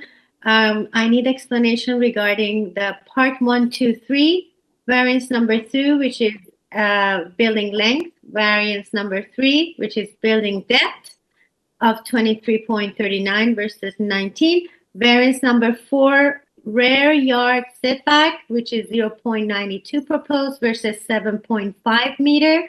Those are my three questions regarding the part 1, 2, 3. And the part 4, I appreciate explanation regarding variance number 3, rear yard setback of 1.22 versus 7.5 meter required. And I think the applicant also variance number 1, front yard setback of 2.47 versus 6 meter. I think the applicant briefly provide this explanation regarding this one. So I appreciate if I can get more explanation regarding those questions. Okay, please. Through you, Mr. Chair, thank you very much. So I did not quickly write down all of the items that you want clarification for, but I will do my best. So the request for the front yard setback for, I believe, part 3 you wanted first. That's because the lot, although it is Sorry for interrupting you. For part 4, had a front yard setback variance number 1, 2.47 versus 6 meter. Okay. So That was the part. I will, so for part 4, through you, Mr. Chair. So technically, the lot fronts onto Lawrence Avenue. It doesn't have any access onto Lawrence Avenue simply because at some point the city determined that it would be inappropriate to have a single driveway exiting on to Lawrence Ave in this location. So access to the site is from Bayview Wood to the south, and the driveway access will be off this private laneway. But that's not going to be treated as the front yard, simply because it doesn't make practical sense. The front yard will be facing the Bayview Wood access, and the front yard will be treated as a side yard for how the building will be constructed. The rear yard, or what will be treated as the rear yard, will really be a side yard, and it will be set 7.5 meters away from that side yard. What we have in front of us, variance number 3 of part 4, the rear yard setback is noted 1.22 meter versus required of 7.5 meters. Through you, Mr. Chair, and that's because the rear yard is opposite the front yard, which is Lawrence Avenue. However, that rear yard is also being treated as a side yard. Okay. Because the face of the dwelling is going to front that private lane, which is accessed by Bayview Wood. So the rear yard will be to the west rather than to the south of the lot. Okay. And now on part 1.3, it's the variance number 2, 3, and 4. Building length, depth, and rear yard setback. That was for the part 1, 2, 3. So with respect to the length and depth of the house, it's to allow for a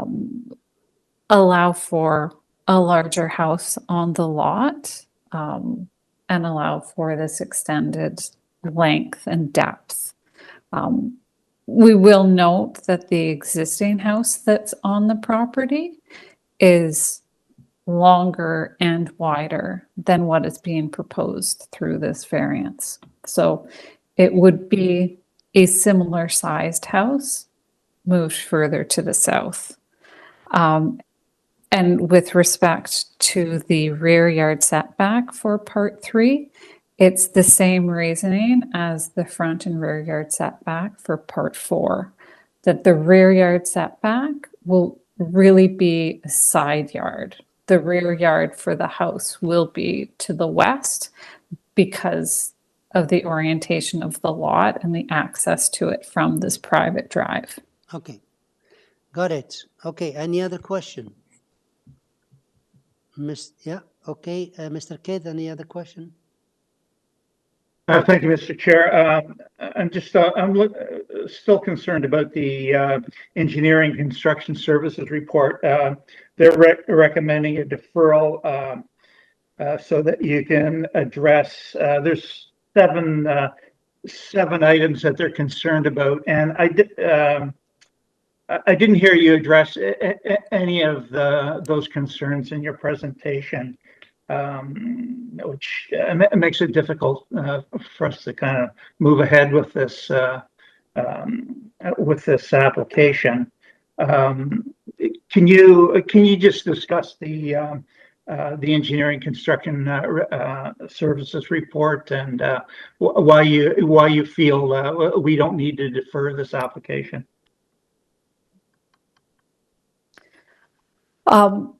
Did you get So part of the reason, so I will start by saying I do not have a copy of the engineering services report. Okay, we'll put it up. There is a list of conditions. So if we don't defer, the conditions are there. So let's see. Here we are.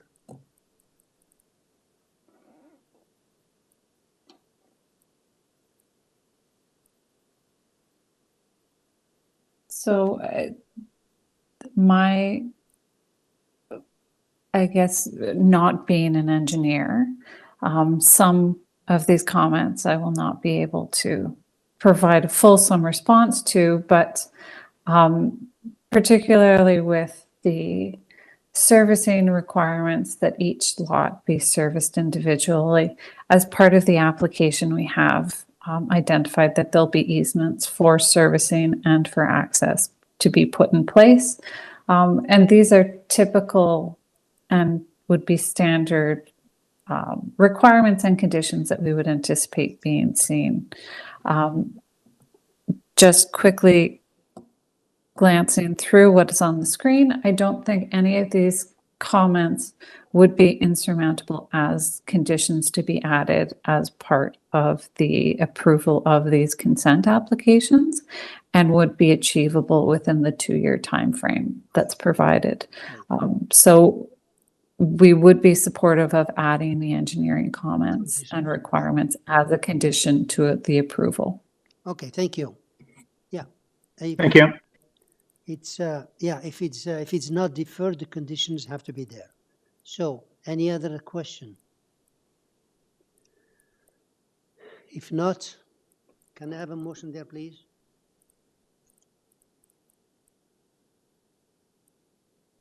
Mr. Tarodi, any question? I mean, motion? You don't have a motion? Okay.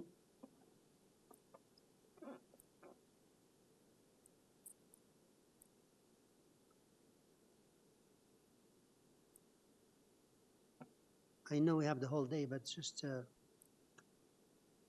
yeah, Mr. Kate. Okay, Mr. Kate, go ahead. Thank you, Mr. Chair. Having listened to the presentation by the agent, I am persuaded that, and based on the support given to this application from the planning staff, I'm going to put forward a motion to accept the application. And I want to make it subject to the conditions set out in the planning staff report dated April 20, 2023. I'm also concerned about the trees, so I want to make it subject to forestry conditions number 2 and number 5. Okay.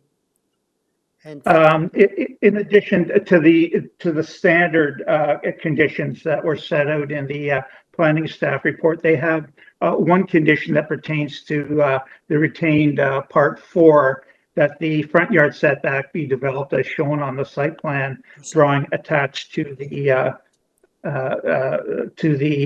planning staff report. Yes, correct.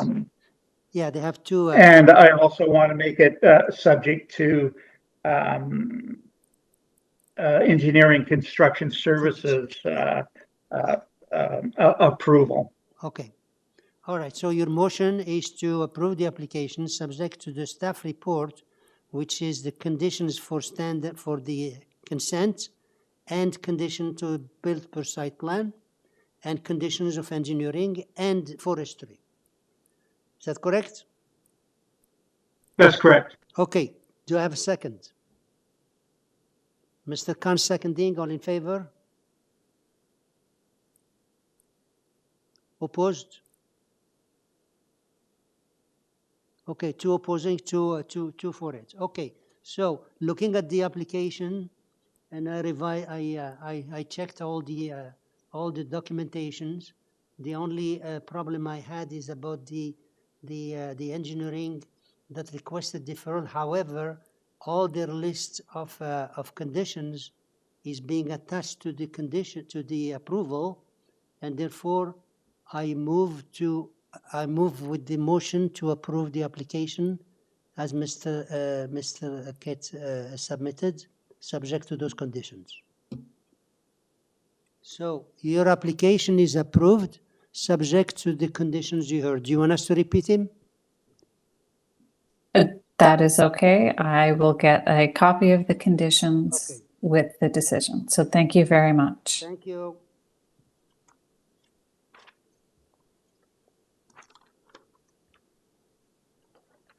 Okay, application number 4, which is 14 Park Lane Circle. Application number 4. And here we have Mr. David Bronscale. Are you there?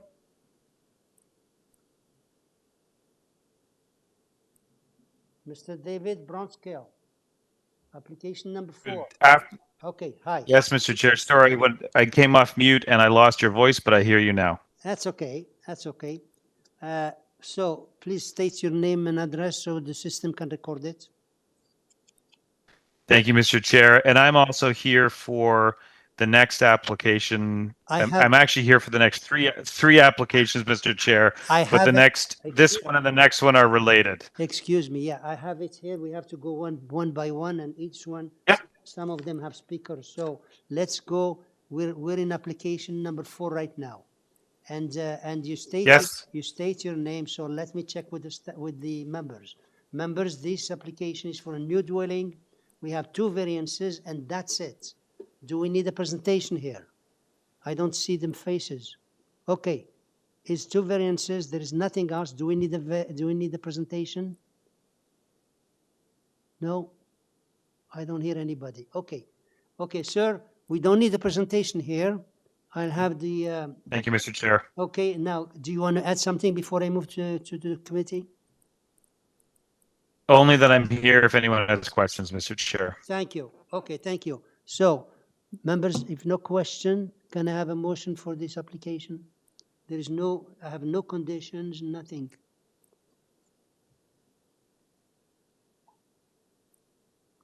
Okay, Mr. Hunt. Thank you, Mr. Chair. Given that this application appears to be straightforward, there are no department comments or concerns, and that Transportation Services have no objections, I would move approval of this application. Thank you. Second? Second? I don't see second. Okay, Mr. Kett seconding. All in favor?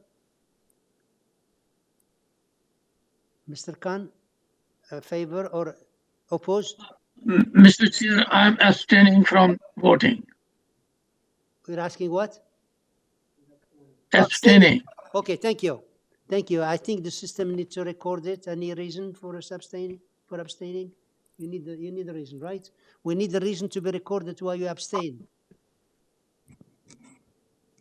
It is a little bit complicated to make a decision yes or no, because off and on comments have been coming about this application. So I could not make up my mind whether to go for it or oppose it.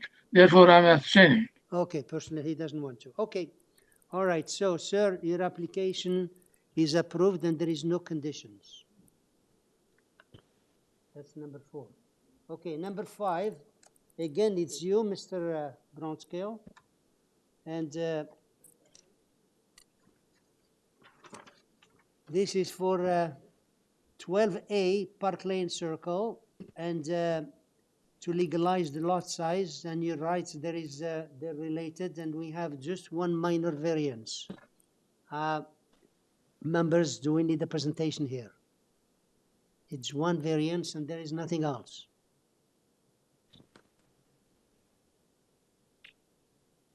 No, we don't need the presentation. Okay. Mr. Bronscale, we don't need the presentation here. Could you, do you still want to say something, or we just move on? Excuse me, Mr. Chair.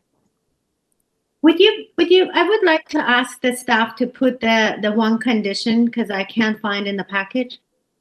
Okay, all right. In that case, let's Mr. Bronscale make a small presentation. If you have questions, let him make a presentation. Mr. Brownscale? Okay. Mr. Brownscale? Yes, I am here, sir. It's as you've stated, it's an existing lot. It does have a frontage of today of 39.54 meters. The zoning bylaw, which is the old former City of North York bylaw, actually requires 60 meters, but it is an existing condition. What's interesting is that the lot that this application is going with, 14 Park Lane, which is immediately adjacent, is actually in a different zoning category where this minimum lot frontage actually does not exist. So it's a bit interesting that we wouldn't have to meet this for the lot to the south. That's the only variance that's required, and it is the existing condition. And as noted on the screen, Transportation Services have no objection. They've reviewed both of the applications. I hope that's helpful, Mr. Chair. Okay. Any other question? Yes. The question is regarding the transportation letter. They actually said that they defer commenting. Transportation Service defer comment on this request variance until the required additional support material are submitted to review and approved. I'm reading from the letter of transportation dated April 20th, 2023. Yes, and Mr. Chair, they followed up with what's on the screen. I noticed that as well. Thank you for the question. April 25th is a subsequent memo from them where they've looked at everything and they've indicated no objection. No objection. Yeah. Okay. We don't have the letter dated 25th. Well, it's right there. Oh, okay. Thank you very much. Okay. Any other question? Mr. Raquette? Thank you, Mr. Chair. I noticed in the Engineering and Construction Services report, April 6th, that they have a number of conditions that they want. They would like the two applications, number 4 and 5, subject to. Did we get the conditions on the previous application, number 4? If we might. I don't remember doing that. Well, no, yeah, now we're in number 5. We can't go back to number 4. Now, if there is a condition here, you can mention condition for this one, and they'll deal with the letter as written. So for number 5, beside the letter here of conditions, do you have any other question? That's it. That's it. So then I need a motion, and you can put any condition you have there. Mr. Kidd? Thank you, Mr. Chair. I'd like to put forward a motion to accept the application and make it subject to the conditions set out in the Engineering and Construction Services report dated April 6, 2023. Engineering conditions. Okay. Second. Mr. Chair, sorry to interject. I know you're in committee. Are the engineering conditions related to 12A or to 14? We don't have a concern with them. And I know you've already voted on 14, but it may be more appropriate to have those conditions attached to 14. I'm just checking the memo on my end, Mr. Chair. It looks to me there's only the one report from Construction Services, and it applies to both item number 4 and 5. Thank you, Mr. Kidd. I will stay out of it. Yeah, it's good. It's going to be attached to number 5. Whatever it said there, that's the condition. So if it refers. Thank you, Mr. Chair. Thank you, Mr. Kidd. Okay, so you have a condition to attach the engineering conditions of that letter. Can I have a second? No second? Ms. Attarodi seconding. All in favor? Okay. Mr. Hunt, opposed? Mr. Khan? Mr. Khan is opposed. I'm abstaining. Oh, abstaining again. Okay, sorry. Okay, so the thing here is approved, subject to the condition of engineering.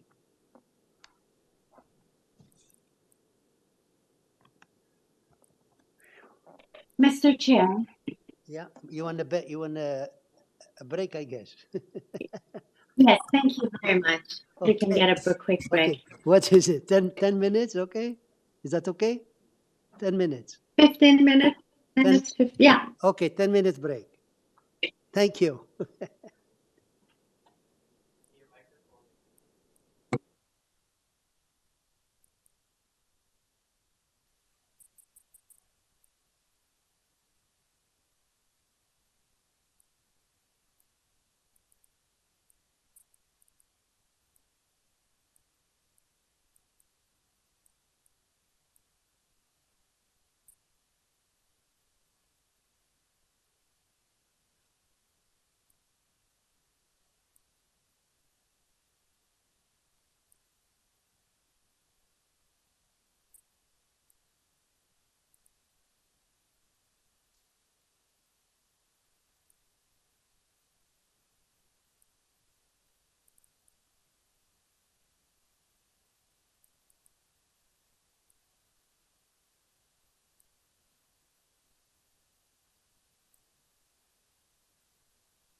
Mr. Chair.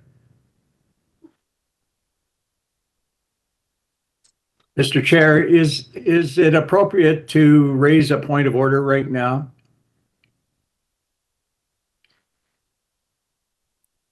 I think we should wait for the session to start because people are not around. I see Okay. Ms. Atarodi is not around, and No. and it has to be recorded. So as soon as we start, you can ask anything you want. Okay, thank you.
Okay, ladies and gentlemen, we're resuming the session here, and we're into application number 6, which is 110 Broadway Avenue. And here we have Monica Silverberg. Are you there? Monica Silverberg? Mr. Chair, David Mr. Broad. Chair, it's Dave? Oh, he's taking instead or what? Yes, David Bronskill will be speaking in regards to this. He's the one to speak instead. Okay, Mr. Brownscale, are you there? Mr. Chair, on a point of order, I apologize if I did not hear you at the beginning, but I need to declare a conflict on items 6 and 7. Oh, okay. All right. Very good. Okay, so the staff will record. Okay. Thank you for telling us. The staff will record number 6 and 7, the conflict. Thank you. So in 6, we have Mr. Brownscale. Are you representing number 6, which is? I am, Mr. Chair. Okay, so that's 110 Broadway, and here we have see if there's anybody else. Okay, there is nobody else to speak here except you, and here we have this is to legalize several reliefs from the previous bylaw. That's 8 variances. Staff report has conditions for approval, and councillor asking for deferral. So could you please tell us, do you prefer to defer? No, Mr. Chair, we'd prefer to go ahead. Okay. I can speak very briefly to the deferral if it's helpful for the committee. It's a bit of a puzzling deferral request from our point of view. We're not quite sure why. Mm-hmm. Our client actually reached out to the councillor a number of months ago to discuss this application and never heard back. You may recall this was originally, both of them were originally submitted in late January and had hearing dates in late March 23rd. City staff at that time actually asked us to defer. It was a very reasonable request from staff. They wanted to work things through with us, and we agreed at that time to defer. So it's already been deferred once to today's date. Staff conducted that detailed review. Our client, in fact, even made a full site plan resubmission so that there were detailed materials in front, and it's resulted in the positive staff report that's before you. Okay. Our clients also, frankly, discussed with community groups, including the Condominium Corporation that's to the east, and the Republic, which is the de facto resident association in this northeast quadrant of Young Eglinton. And as you noted, Mr. Chair, there's nobody here to speak in opposition. Okay, yeah, okay. So that particular deferral was dealt with. That's it, okay? So now let's speak to this 110 Broadway now that has 8 variances. The staff report is asking conditions for approval, and you make your presentation so we can move on to the application. Thank you, sir. And we are fully supportive of the conditions, Mr. Chair, and we would ask that should the committee see fit to authorize the variances, that these conditions be approved. They are in fact fundamental to what's in fact a very exciting variance proposal before you. Mr. Chair, I will bleed a little bit into the next item, 100 Broadway, only because it's next door and there are a couple of matters that are linked between them, but I will discuss this application that's before you now in detail. The variances, Mr. Chair, take an existing approval. Hold a second. A little bit confused about the other one. Let's not talk about 100 Broadway. Let's finish with 110. That has 8 variances. Speak to this one. And when we get to the other one, yes, sir. You mentioned the link, okay? I thank you, sir. I will do that. So this is a 2-tower approval that exists today at heights of 22 stories and 33 stories, or as we note in the presentation materials that we provided to you, metric heights of 77.8 meters and 109.4 meters. That approval also secured at the time, it was a Section 37 contribution, $3 million to different community services and facilities and parkland improvements in the area, as well as 50 new affordable rental units and a 567 square meter offsite parkland dedication. What this proposal does in the conditions, Mr. Chair, that have been secured is add the additional height and density, but also add to the benefits that are being secured in the area.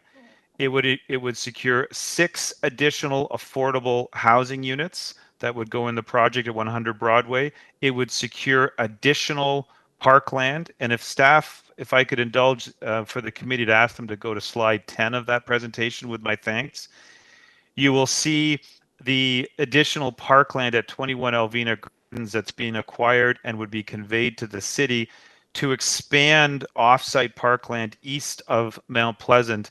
Those green areas already in city ownership have been dedicated by my client to the city as part of 3 projects along this stretch of Broadway Avenue. So a new and frankly sizable public park is being delivered and expanded upon east of Mount Pleasant. There's a planning rationale in front of you as well that was submitted that came in from Hunter and Associates. It walks through the additional height and density. We've worked it through with city staff that there's only incremental increase in shadowing without negative impacts on green space and Redpath Avenue Parquet. We've worked through wind conditions with city staff. There's no adverse pedestrian wind conditions. And there's a new secondary plan in the area that has a height range, as you may know, within the Redpath Park Street Loop character that would see heights ranging from 50 to 35 stories in this area. The new proposed heights fit right within that range. And we do have a height map in the presentation materials at page 11, where you can see how we're sitting right within that range of height, generally decreasing in a northeast direction. Mr. Chair, I would just say to the committee, it's very exciting to be here to expand upon the parkland, to deliver more affordable rental housing units, and be doing so with the support of city staff. They have our thanks.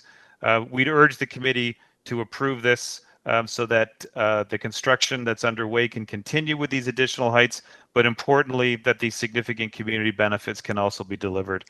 Okay. Thank you, Mr. Chair. I'm happy to answer any questions. Okay, thank you. We don't have anybody else here. As far as the deferral, The committee will decide on that. As far as the application 110 Broadway, which is number 6 right now, we have the staff report and they have conditions for approval. So that we'll see what the members are saying. And as far as the deferrals, the members will decide.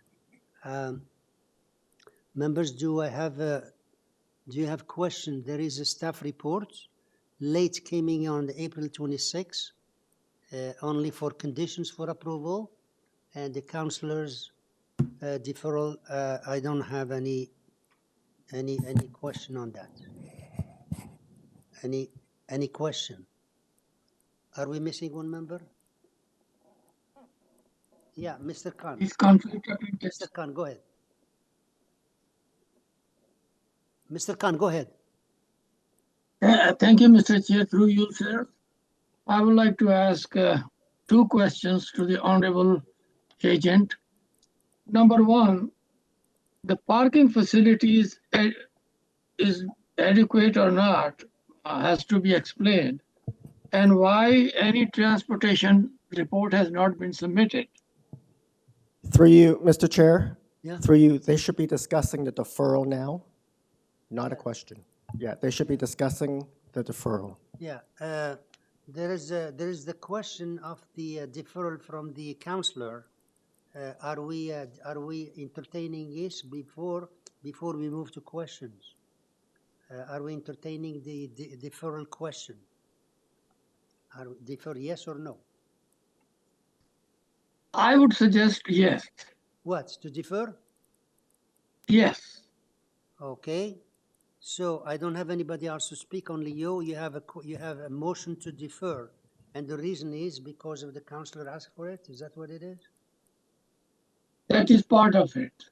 Okay. And do I have a second for that? Yeah. If you have any other parts, you can say it. I know you didn't have any. You said part of it. Do you have any other parts? The other part is that I see that the parking is a problem and there is no reference or report from the Parking Services Authority. Okay. And also that there is yeah. Is that enough? And also I don't find any report on the building condition. I mean, what is the foundation stages, soil, and general condition of the thing, and how old is the building? Because they are adding 4 stories to Tower A and Tower B. So I would like to know a little bit of a detail, what condition of this building is before we give permission to put 4 stories. So for So those, it is better to have for those that to defer it and have a little bit more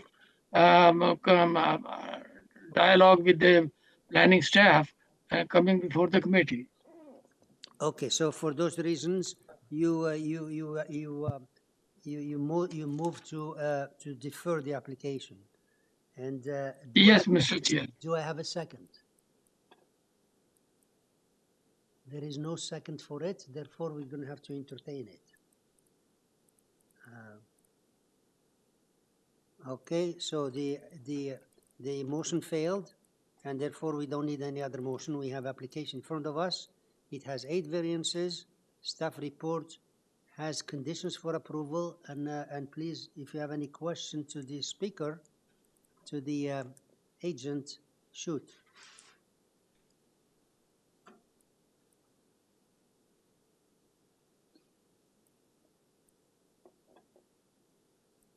Any question? If there is no question, maybe I need a motion then. Mr. Chair, through you also, just for the members' benefit, the planner who wrote the staff report is online if any of the members have questions. I have him here, but the staff report is there. Yeah, there's just the planner who wrote the staff report, in case there is a questions, is there, but the late report has conditions for approval.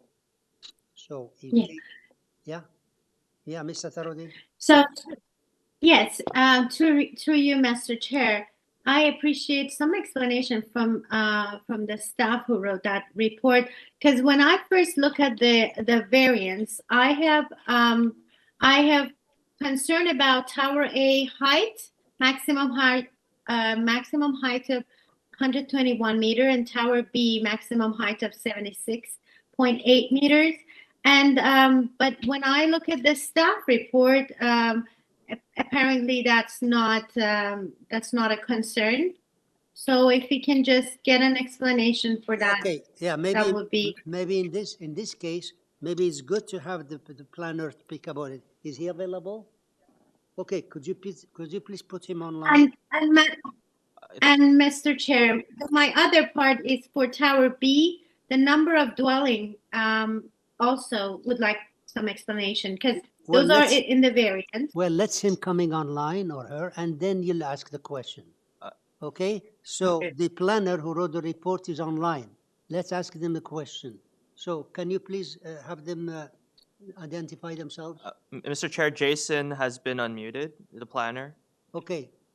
Jason, could you please state your name for us? Hi, this is Jason Z. I'm on behalf of community planning. Very good. Thank you for coming to help us here. Now, there is a question here. Mr. Tarodi has a question on the staff report. I know you have conditions there for approval. And what's the condition? Could you ask him directly the question you want? We don't hear you. You're not muted. So sorry. Okay. Now it's okay. Now it's on. So to you, Mr. Chair, I was just looking at the public hearing notice dated April 17, and I need some explanation regarding Tower A, maximum height of 121 versus 109.4, which is permitted. Tower B, maximum height of 76.8 versus 65.2, which is permitted. And also in Tower B, again, we have a height. And then my other part is Tower B, the number of dwelling, which is proposed 870 versus 751 permitted. So I appreciate if, and then I read the late staff report, and I've noticed that there is no concern, so I appreciate some explanation. Okay. Thank you. Shoot. Through the chair, thank you. The shadow studies that were provided, staff didn't have concerns about those particular shadows. In terms of additional height, the tall building guidelines do speak to the appreciation of additional height. I think within 5 stories does not produce an appreciable perception of additional height. So those are some of the considerations that staff had. Okay. And then in terms of units, I think one of the considerations that you'll see in the conditions imposed should committee approve the variance is the matter of servicing requirements in terms of capacity, and those being required through the review application process to ensure that there is enough capacity, servicing capacity, to accommodate that additional density. So the questions, the conditions listed for approval will address those concerns. Is that correct? In terms of servicing capacity. Okay, what other terms there is beside that? There's conditions. If we approve subject to conditions, does it address all the concerns, or you have other concern that we should address beside the letter, beside the late approval? No, my comments are within the report. I don't have anything. Okay, good. Okay, so the comments, the conditions will address the concerns. Mr. Taroti, any other question? Sorry, I should say that what was not in the report, there is, and this has been worked out with the applicant, is the unit mix per the secondary plan, and that basis will be worked out through the site plan control process. Yeah, okay, well, it has to be done. Thank you. Yeah, the site plan usually addresses those concerns. And here we have an additional conditions for approval from staff. So, Ms. Atarodi, any other question? No, thank you very much. My question has been answered. Thank you. Any other questions? Mr. Chair, it's Yeah. Sorry, Mr. Chair, it's Mr. Bronskill. Just to add one thing to answer that question, just for clarity, the total unit increase is related to both buildings and not just building B. So it results from all of the height and density. I just wanted to make sure that was clarified to answer the question. Yeah, So there was yes, sir. Sorry, sir. When we go to the next one, we will connect it that it has the conditions. So don't worry about it.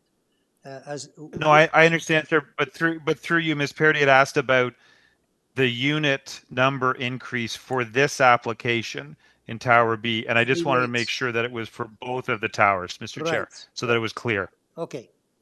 All right. So, if there is no question, do I have a motion, please? So, Mr. Chair, just another question from the applicant. Mr. Khan, there is a question from Ms. Taradi. She hasn't finished. Yes, sir. Yes.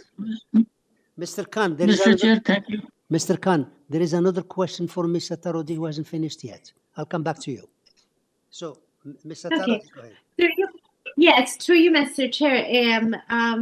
I just would like to ask a question from the applicant regarding this number of dwelling for the Tower B, because he mentioned 870 referred to both Tower A and B. Would you please provide me the number of the additional unit you have in Tower B only? Thank you. I will have to find that through you, Mr. Chair. I'll have to find that just if you give me a moment, and I will make sure I answer that question.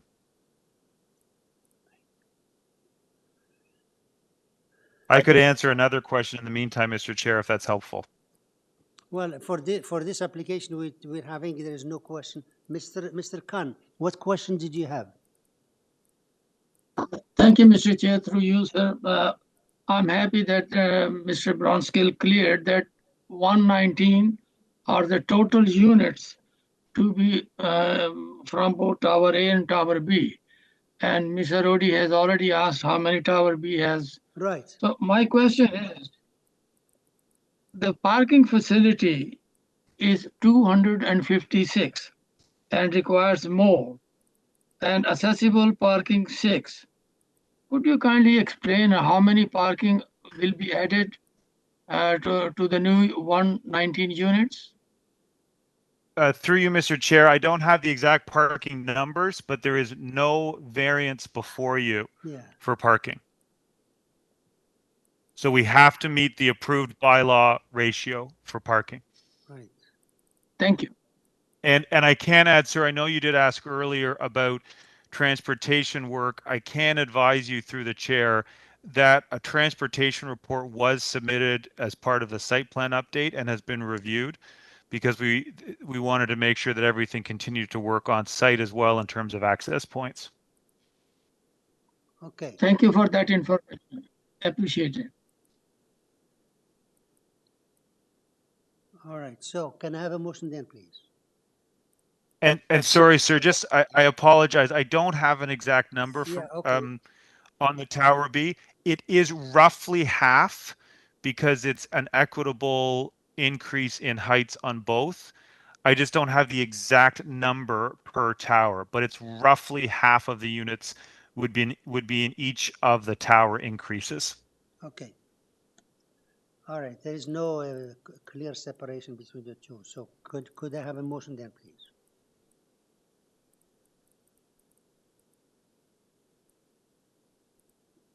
So, Mr. Chair, are we doing just application 6 now only, correct? Yes, The motion yes, because the other one has just another recommendation for approval. So let's do only 6 now. Okay. So can I have a motion? Okay. Mr. Katz, please go ahead. Thank you, Mr. Chair. It appears to me that the applicant has worked closely with city planning to come up with an appropriate proposal for this site. I'd like to put forward a motion to accept the application and make it subject to the conditions set out in the planning staff report dated April 26, 2023. That's it. Very good. Okay, thank you. Yeah, that's answered the question. And second, Ms. Attarudi? Okay, all in favor? Unanimous. Okay, sir, unanimously approved the application number 6, 110 Broadway, subject to staff report conditions. Now we go to 100 Broadway Avenue. It has less variances. Transportation is recommending approval, and the late staff report conditions in letter 26 recommend for approval. So, and deferral will do the same thing. Members, for deferral here, we're ignoring the deferral based on what we said before. Is that correct? No deferral request, right? No deferral approval. Okay. All right. So let's go to the Mr. Bronska. Did you want to add something on this number 100? It has less. Hi, Mr. Chair. Still me for the panel. I would briefly, Mr. Chair, just because there's an image in the package that we provided for this application that might give Mr. Khan just a little bit of comfort too from one of his earlier questions. And I would note this is yet another planning firm, Walker not Dragicevic. So between WND, Hunter and Associates, and city staff, you've actually got 3 now separate planners weighing in on this. Thank you for staff for putting that up. If they could put up the next page, page 3, it's sort of an oblique shot from the east. And Mr. Khan, you'd asked about structural. If you look in the foreground, there's 2 white cranes. These are all new buildings. That's the 110 that you just dealt with, so it's under construction. And we have put in, obviously, structural work and geotech work to ensure that the building can sustain the additional height. The building in orange, that's 100 Broadway, which you're now considering. It's under construction as well. If you just see the left of that or the south of it, that's actually a new public park that has been delivered as part of 100 Broadway. So I talked to you earlier about the new park east of Mount Pleasant. The combination of these projects are actually delivering 2 new public parks in the northeast quadrant of Yonge and Eglinton. And you know there's been lots of news stories about wanting to have green space and community benefits within the Yonge Eglinton area as there's been intensification. It's why I frankly am so excited about these proposals when I work on them. This client is actually delivering these parks and green spaces in conjunction with the assistance of city staff. So it's been a wonderful collaborative effort to bring these great community pieces as part of these developments. Similar variances, as the chair noted, to increase the height. The one difference I would highlight here in terms of the community benefits, Mr. Chair, is there's actually 12 affordable rental units being added as part of this project should you allow the variances and secure the conditions recommended by city staff. So in addition, there are the additional stories for this one, but it would also bring as part of those additional stories 12 more affordable rental units, which again is something the city desperately needs. So I'm happy to answer any questions about the variances themselves. It's similar to the previous answers I gave you and the city planner with my thanks gave you. But I think it is yet another exciting one to be able to approve. Okay, thank you. So, so we have all questions. Any other question? And if not, I need a motion on number 7, 100 Broadway. Could I have a motion then, please? Unless you have another question, which I believe they were answered. So can I have a motion, please? Here we have recommended approval, yeah. Ms. Attarudi? Yes, through you, Mr. Chair, I would like to put forward a motion to approve this application with the staff condition mentioned in the report, hold on a second, dated April 27th, 2023, all the staff recommendation and the staff condition. Also, I think we had a subjected to transportation memo. Yes, well, the transportation letter, they recommend approval. So I don't know if you want to say. They recommend. Yeah, they recommend approval. That's what I have on my record. So. Okay, so then that's my motion. Okay, thank you. Second. So as I mentioned, I record here the transportation recommends approval. Do you still want to put it as a condition? Mr. Chair, there's no condition to add. No. Well, I want to ask her. There is no condition. No, I just subjected to the city staff Very good. Okay. letters. Okay, I want to know what the motion is. And second. Yeah. Second. Mr. Hunt seconding. Mr. Kitts seconding. All in favor? Unanimous. Okay, sir. Another unanimous one for you. It's all approved. Thank you, Mr. Chair, and to the panel. Okay. Now, we're into application number 8, which is for Alamosa Drive. Mr. Chair. Let's get Mr. Hunt back. We have to ask Mr. Hunt why he. I know. I'm asking him. First, let's get Mr. Hunt back. Now we're losing Mr. Khan. Okay, Mr. Hunt, welcome back. We lost you in application 6 and 7. I understand you. Right. I understand you asked for to retreat, and could you tell us please the reason for your deferral for your thing, because we have to. Conflict. Yes, I'm familiar with one of the parties involved. Okay. So, yeah. Okay. So Mr. recused himself because he knows one of the parties in question. Okay. Thank you. That covers it because it has to be recorded on the system. All right. Now we have all of you back. Number 8, which is for Alamosa Drive, and that is. We have here Z Wang. Are you there, G Wang? Can you hear me? Yeah, we hear you. Could you please state your name and address for us? Yes. Good afternoon, Mr. Chair. Good afternoon, committee. My name is Z Wen. On behalf of the owner, Phoenix and Echo, at number 4, Alamosa Drive. Okay, very good. Thank you. So we have this is for a new dwelling. We have 8 variances. We have some letter of objection. We have letter of support. So could you please make a presentation, because we have 2 more speakers to speak on this application. So give us a presentation. Yes.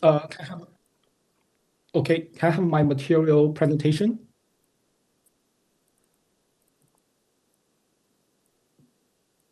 Yes, so we are requesting the Committee of Adjustment to authorize a minor variance to permit the owner to construct more spaces to the existing bungalow. This existing bungalow was built in 1959, 64 years old. The owner's family has been living in this bungalow for more than 10 years, since their second child was born here in 2013. Within the current 1,900 square feet ground floor and a partially finished basement, the 4 members of the family are sharing only 1 washroom. The older brother and the little sister are living in 1 bedroom for many years.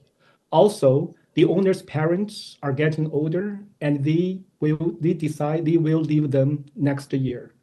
For those situations just mentioned above, the owner decided to add additional space on the ground floor and the loft area above the existing basement, because their budget does not allow them to build a 2-story new house. So on page 1, this page, if you look at the existing site plan, left top, the existing lot coverage is 38.47%. This includes the existing bungalow, 34.3%, and the two wood sheds, sheds A, 1.32%, and shed B, 2.85%. For the proposed lot coverage, bottom left, we propose about 200 square feet addition on the north side yard and 100 square feet area on the existing deck location. The two existing sheds will be demolished, so the proposed lot coverage will be 37.1%, less than the existing. Please note our previous submission for the lot coverage is 37.5%, as shown in the red dashed line. Per city planner's comments, we agreed to reduce the lot coverage by pushing the proposed north wall inward. On page 2, the next, if you look at the two photos on top, the current side grade is about 42 centimeters higher than the neighbor's grade. This will result that the existing basement will be deemed to be the first floor according to the new definition of a basement under the Ontario Land Tribunal amendments. On page 3, the next, we don't mind to share the floor plans to the public that the 3 bedrooms on ground floor are for the owner and owner's parents. Their parents request their own bedroom to be separated from each other. The loft area is for 2 children sleeping and studying. Please note, we do receive 13 supporting letters in this neighborhood. Next page, page 4. We just want to show the new houses being constructed in recent years from this neighborhood. Comparing with our proposal, they are much higher and bigger in terms of the total GFA. Some of them have 2-story above the garage. Please note, we do not have any building height variances. We understand that there are 2 letters from the 2 adjacent neighbors, number 2 and number 6, Alamosa Drive, concerning some issues. Our client, Phoenix, actually met them in person after they sent the letters to the committee. It was a really good meeting. It seems that they don't have a big issue about the proposal after the meeting. For the last page, as I mentioned before, the whole basement and foundation wall will be maintained. Most of the variances are due to the current condition. They are minimal and acceptable. We hope this new design will solve all the problems and bring more value to this neighborhood. Please let me know if you have any questions. Thank you all. Okay, thank you. Yeah, we have 2 more speakers here. We're going to get them. In the meantime, just a couple of questions. You have, this is 50% of the walls were demolished, therefore we consider it as a brand new one. Now, we don't have records of what was approved in the area. So variance number 1, you're asking 37% as compared to 30. And variance number 8, it's 2 stories, and you're asking for 3 stories. Maybe you can comment on these 2 stories, two applications here, 2 variances. Yes. Yes. Regarding the story, because on my presentation, second page, there's a retaining wall between our place and the adjacent neighbor, number 2, Alamosa Drive. There's a retaining wall. Our grade actually is about 42 centimeters higher. To define the established grade, that the point will be on the property 0.01 meters at the neighbor's property. That's why our established grade is lower. Because of the new bylaw definition for the basement, our basement is regarded as a first floor. Okay. And please note, this building is actually we keep all the foundation wall and the basement. We only add the ground floor and a loft above because the clients does not afford to build a new story detached home. Regarding the lot coverage, as I mentioned earlier, the existing lot coverage is 38.47, including the 2 wood sheds. Since we need to add the extra space for their parents, we would demolish all the sheds. And right now, the total proposed GFA, lot coverage is 37.1%. If you look at this elevation, it's two-story, but because our lower established grade, it's considered as a three-story. Okay. Yeah. Okay. So yeah, as I mentioned, we don't have a list of what's approved, but we don't go by precedent anyways. So let's hear the other ones. Maybe this will help the other speakers to understand what's happening here. So we have the next speaker is, I hope I pronounced it, Ji Gang Chu and Chi Pan. Are you there? Can you hear me? Yeah. Can you guys hear me? Hello? Okay. Yeah. Could you please state your name and address for us? Hi everyone. My name is Ji Gang Su. I'm the owner of 4 ALAMOSA Drive. Okay. And I'm here just. And your address? Your address? The 4 ALAMOSA Drive. Got it. So please tell us what's your concern about this application. Okay, Mr. Chair, I don't really have any concern. To me, I'm just the homeowner, and I want to go through the procedure, understand the procedure better, and make sure, in case we get approved, we do everything proper and follow the law. And if any of my neighbor have concern, we know ahead of a construction. Okay, thank you. For this building, yeah, you're the owner, right? So you agree what the agent said. So we'll okay. So you agree with this. So we'll see what the other speaker has to say. Did you want to add something to what your agent said? Yes, indeed.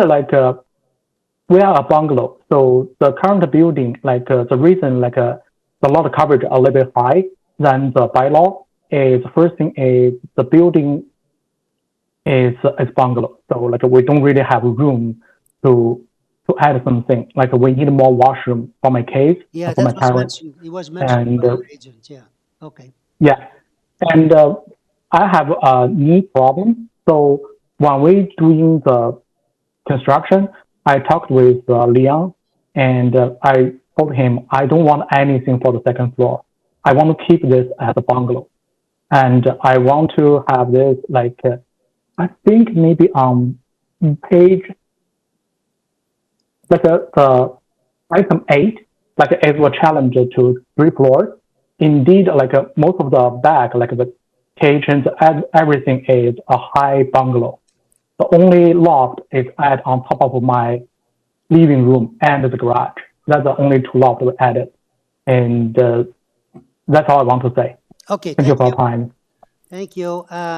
Members, any question for, this is the owner, and the agent already, we're going to bring the agent back. This is just the owner justifying some of the things. Do you have any question? We'll go to the next speaker. Okay, next speaker is Jennifer Chen, and she's the area resident. Could you please state your name if you're there? Yes, I'm here. Hello, Mr. Chair and everyone. My name is June. I'm owner of the 2 ALAMOSA Drive. It's an immediate neighbor of the proposal. Got it. So tell us what's your concern. Yeah, tell us what's your concern. Oh, yes. Okay. My only concern is, first of all, I want to make sure to confirm the setback for the number 4 on the list. I think I didn't see the north side.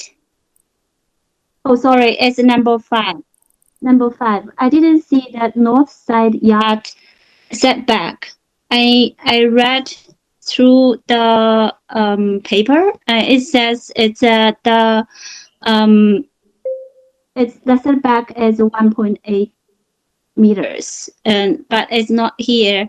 It's not on the number 4. I just want to confirm that it's 1.8 meters setback on the north side as well.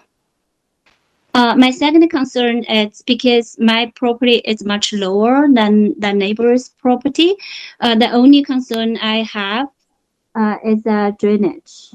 I didn't see any like grading plan in the package, so just want to make sure there is a proper grading plan to make sure all the water that's to not flow into my property, because my property is much lower than the neighbor's property.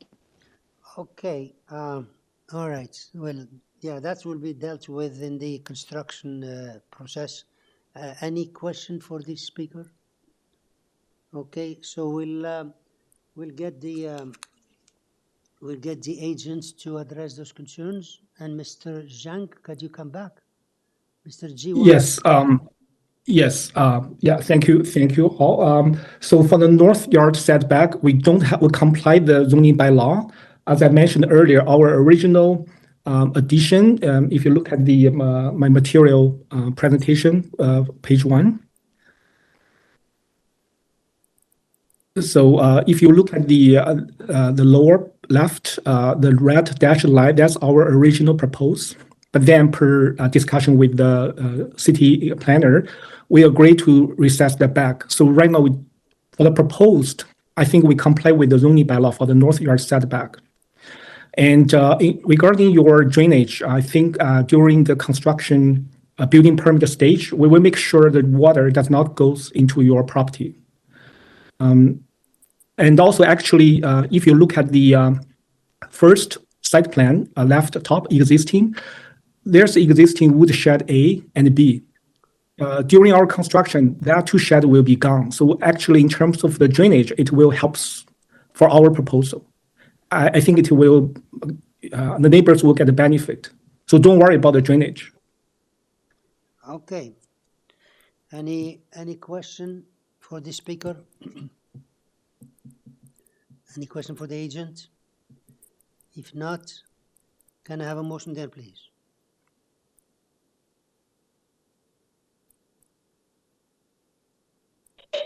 Mr. Hunt, please go ahead. Sure. Thank you, Mr. Chair. I have listened to both the applicant and the residents, and I believe that this is fairly straightforward. Some of their concerns will be taken care of in the approval process. I note that there are no department comments or concerns, so I will move that this be approved without conditions. No conditions. Thank you. Second, Ms. Tarodi, all in favor? Okay, unanimous. Okay, sir, your application is unanimously approved. Have a nice day. Thank you. Thank you all. Okay. Application number 9, which is 72 FAIRLAWN Avenue. Application number 9. And here we have Ty Rayok. Are you there? Ty Rayok. Good afternoon, Mr. Chair and members of the committee. My name is Tay Rook, planner for the owners of the property at 72 FAIRLAWN Avenue. Thank you. And so we have here, this one here is for is a new dwelling, 7 variances. Staff report is asking to modify per your applicant. So you have to tell us what your modifications. They say go with your to go with your modifications or refuse. So could you please list us the changes that you're going to make? Sure. Through you, Mr. Chair. After discussions with the planning department, we are making some modifications or amending the application. So variance number 1, the front yard setback will be modified to 4.93 meters, whereas 4.62 meters was proposed. Okay. Next. Variance number 4, which is the front yard landscaping percentage, will be increased to 60%. 60%, okay, next. And then variance number 5, which is related to the roof canopy over the platform, will be deleted. Okay. And variance number 6, which is the platform encroachment into the front yard, will also be deleted. Very good. Okay, so those are the changes. Number 1 to 4. Correct, sir. 4.9. Number 4 to 60%. 5 and 6 are deleted. Okay, very good. Yes, sir. So please, we have another speaker there. Therefore, we need you to make. Mr. Chair, I believe the other speaker, Allison Leung and Jeff Hewitt, are the property owners. Oh, okay. Yes, okay. It said here, it said area resident. Mr. Chair, yes. There is another variance number 7 which has been modified. Through you, Mr. Chair, the step planning, I can go through this in my presentation, but planning staff had recommended a further modification to the roof eaves projection, and they had recommended that the projection or the setback to the west lot line be 0.13 meters, whereas we're proposing 0 meters. And I can go through the presentation, but basically we don't agree with that particular position. That's okay. The changes. The changes you're making right now: 4.9, 60%, and 2 deleted. In your presentation, tell us. Correct, sir. To tell us what you want to do. In the meantime, I have here another person who said area resident, and the staff is telling me that he's the owner. Could you clarify that? Alice, I'm not quite sure if the owner. Sorry, are you speaking to me, sir? We have a speaker here called Alison Leung and Jeff Hewitt. Yes. And they're they're the owners of the properties. Oh, the owners. So they don't they don't have to speak, do they? No. No, okay. I do not believe so. Okay, thank you. Very good. Okay, so they don't have to speak. And so please go ahead and make your presentation and see if the members have any question. Sure, sir. So thank you for putting up the presentation slides. So the first variance, which is the modified variance to 4.93, if you go to the second slide, the reason for this variance is because on the right, you'll see a green shaded area, which is the box, which is the front porch. The reason it's being measured, the front yard setback is being measured to that point, is because underneath that front porch is storage areas for garbage and recycling bins. And as a result of that being excavated under the porch, it's considered part of the structure, and that's why it's being measured to that point at revised number of 4.93. You'll note that the actual front wall of the building is set back further, which is the further line, and it's actually at approximately 6.45 meters, 6.45 meters, which is the number just above that circled area. So the building itself complies, but because of the technical nature and the definition, that's why there is a 4.93 meter variance. As the second variance relates to building depth, and once again, this is also technical in nature because of the fact that you'll note the 2 shaded areas in green, the front porch, which is on the right, and then the proposed deck at the rear. The reason the deck is included as part of the building depth is because it's excavated underneath. And you'll see that on the next slide, which is the basement floor plan. You'll see that the green area, it corresponds with the green area that was on the left on top on the site plan. Because it's excavated, and because it's the fact that it's below, there's space underground below the deck, it gets calculated as building depth. But you'll note if you go to the the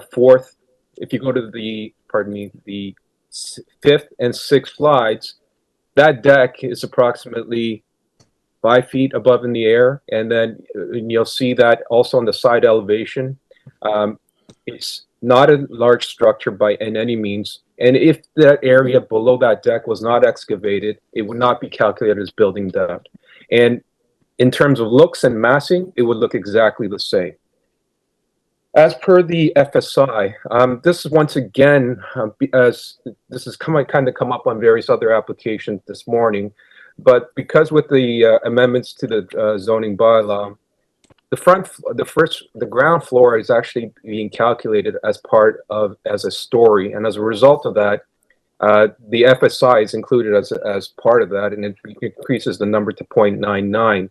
What you find, though, is if you go to the pictures on slide number 7, 8, and 9, 10, 11, and 12, these are pictures. So picture number 1, 70 and 72 FAIRLAWN Avenue, subject site directly right beside the subject site itself, is a house that was recently constructed that would be very similar in terms of architecture, in terms of an integrated garage, having an elevated ground floor with similar roof lines, and also setbacks in terms of the front and rear, and in terms of building depth as well. And as you go through the pictures, through FAIRLAWN Avenue, also along Saint Germain, also along Melrose, these are all streets surrounding the subject site. You find similar architectural styles with an integrated garage, raised ground floor, different style of roofs, whether it be flat or pitch roof, and would be very similar in terms of massing, in terms of what it's being constructed. And I'll also note that even though, because of the revised definition of the basement for in the zoning bylaw, the houses in these pictures are, in terms of square footage, would be exactly the same. And if these houses were to come before committee, would have similar FSI numbers close to 1 or within the high 0.9 range. With regards to front yard landscaping, once again, this has been revised. And as you can see in the pictures, reduced landscaping within this area is somewhat common because of the tightly knit nature of the properties within this neighborhood. And it's expected, but however, the proposal itself has increased the landscaping to 60%, which is acceptable to planning staff. The final variance before you is the roof east projection. Staff has recommended a 0.13 setback to the west lot line. We're proposing 0 meters. And if you go back to the site plan once again, which is slide number 2, the existing dwelling has been outlined in red. And you'll note that the subject proposal, in terms of the west side yard setback, which is the lot line at the bottom, it's actually set back a little bit further than the existing dwelling. So it's an increase, it's a better situation. The staff in their report indicated the reason why they wanted 0.13 was impacts on neighboring properties, including stormwater runoff, and to provide separated distance between abutting buildings and structures. One, in terms of stormwater runoff, as the committee is well aware, as part of the building permit drawings, all stormwater has to be contained within the property and has to be dispersed into the system appropriately, and that will be reviewed as part of the building permit drawings. Second, in terms of separation distance between the buildings, you'll note that there isn't any variances related to side yard setbacks or to any side yard setbacks for the matter related to projections or to the building itself. So in terms, and finally, if you look through the pictures and also the map on slide number 1, the green areas that have been highlighted represents all properties have 0 meter setbacks. Yes. Can I ask you to summarize? Because time is yes, sir. over. So the variance, and if there is any questions, we'll come back to you. Okay. Yes, sir. We'll come back to you. The variance before you are very appropriate, and if you have any questions, I'll be glad to answer them. Thank you. Okay, members, any questions? Mr. Kidd, go ahead. Thank you, Mr. Chair. My concern is with the variance number 7. Are there east troughs along the west side yard? Currently, no. They proposed because you're intending to put the eaves right on the lot line, 0 setback. Yes, but if you put east troughs on those eaves, they're going to be overhanging your neighbor's property by 4 inches, and I'm assuming that's why the city has asked you to pull those eaves back 13 centimeters, just to allow for a eaves trough that doesn't encroach into your neighbor's property. So in terms of the eaves troughs, sir, the actual variance is for the eaves troughs to be at 0 meter setback. So it's not, the eaves troughs would not encroach beyond. The existing condition is in which the eaves troughs extend beyond their lot line. So we're actually improving the current circumstance. The variance is for proposed eaves distance. Yes, sir. So the underside of the eaves, you'll see if you look at the front elevation, the eaves you'll see on the left of that front elevation, that eave will be on the lot line at 0 meters. I understand. The eve is on the lot line. Yes, but there is nothing Setback. extending And if you beyond add that. an eaves trough to it, that puts it. No, sir. So perhaps I'm not being clear. The eaves troughs will be at 0 meters. So there isn't anything extending physically beyond the 0 meter, beyond the lot line. Nothing going over the lot line. Okay, thank you. Any other question?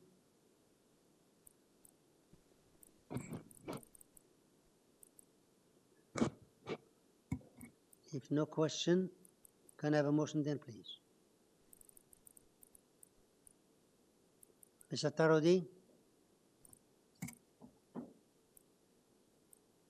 Yes, through you, Mr. Chair. I still haven't been convinced for variance number 7 to be 3, but I'm ready to put forward a motion to. Please go ahead. Can I put? Yeah, go ahead.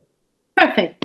So I would like to put forward a motion to approve this application with the following modification. Variance number 1 is the proposed front yard setback is now 4.93 meter. Variance number 4, the proposed front yard soft landscaping area is modified to 60%. Variance number 5 have been eliminated. Variance number 6 have been eliminated.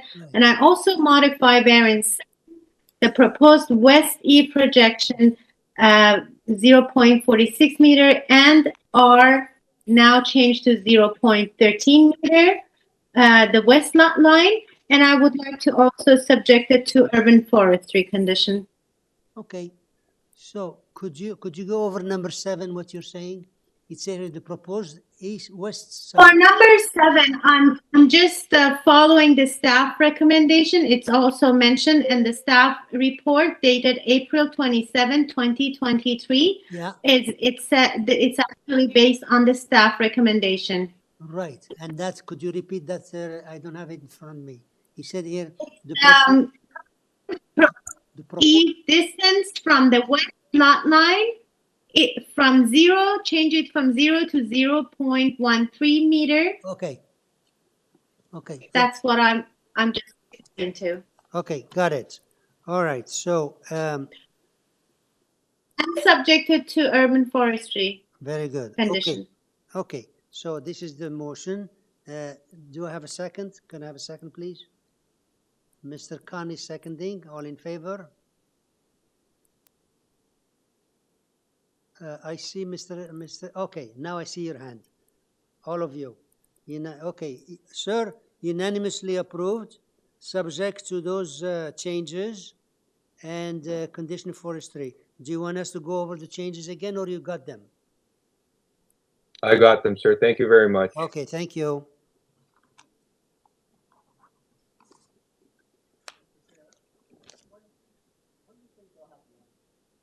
I don't know what time is it? Yeah, this is it's almost 2 o'clock. I should ask. Oh.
Okay, members, there is an internal discussion here about lunch. Would you like to have lunch now? It's we still have a good number of applications before we hit the mid list. So Yes or no? Mr. Chair, it will be, yes, sir. I would like to have a lunch, yes. Okay, okay. Next question. How long would you like for lunch? Don't tell me 2 hours. Half an hour. Okay. Half an hour. Half an hour. Okay. So what time is it now? It's 10 to. How about if we resume at 2:30? Okay. We resume at 2:30. All right. I'll give you 10 more minutes. Okay. Okay. Sounds good. See you. Thank you. See you then.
Ladies and gentlemen, we're resuming the session here.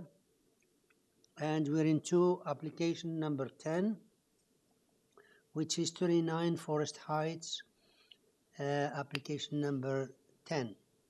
39 Forest Heights Boulevard. And here we have Giorgio Lolos. Are you there?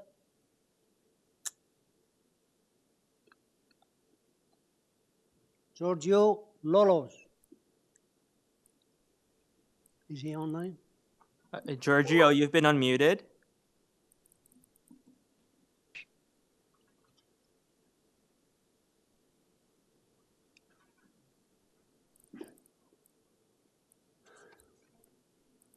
Hello? Hi, could you Can please... you hear me? Yeah, good afternoon. Could you please state... Hi, yeah, this is Giorgio Lolo's office. He just stepped up right now. I'm gonna call him. Okay. Can you please just listen? Sorry. Yeah, Giorgio Lolos, could you please state your address, your own address, so it can be recorded in the system? Mr. Chair, I believe the person explained that they're the assistant of Giorgio Lolos and that he stepped out for a moment, I believe. That's what. Oh, he's not the one. No, that's not Giorgio. That's the assistant. Okay. He's calling him, yeah? Yes. Okay. Is Giorgio there?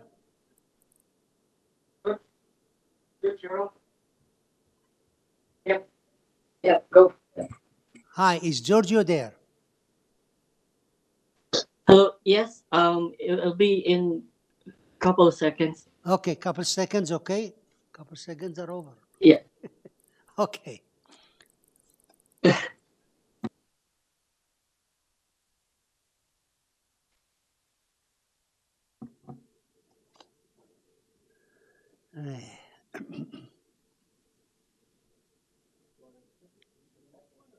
Huh? Well, he said 3 seconds.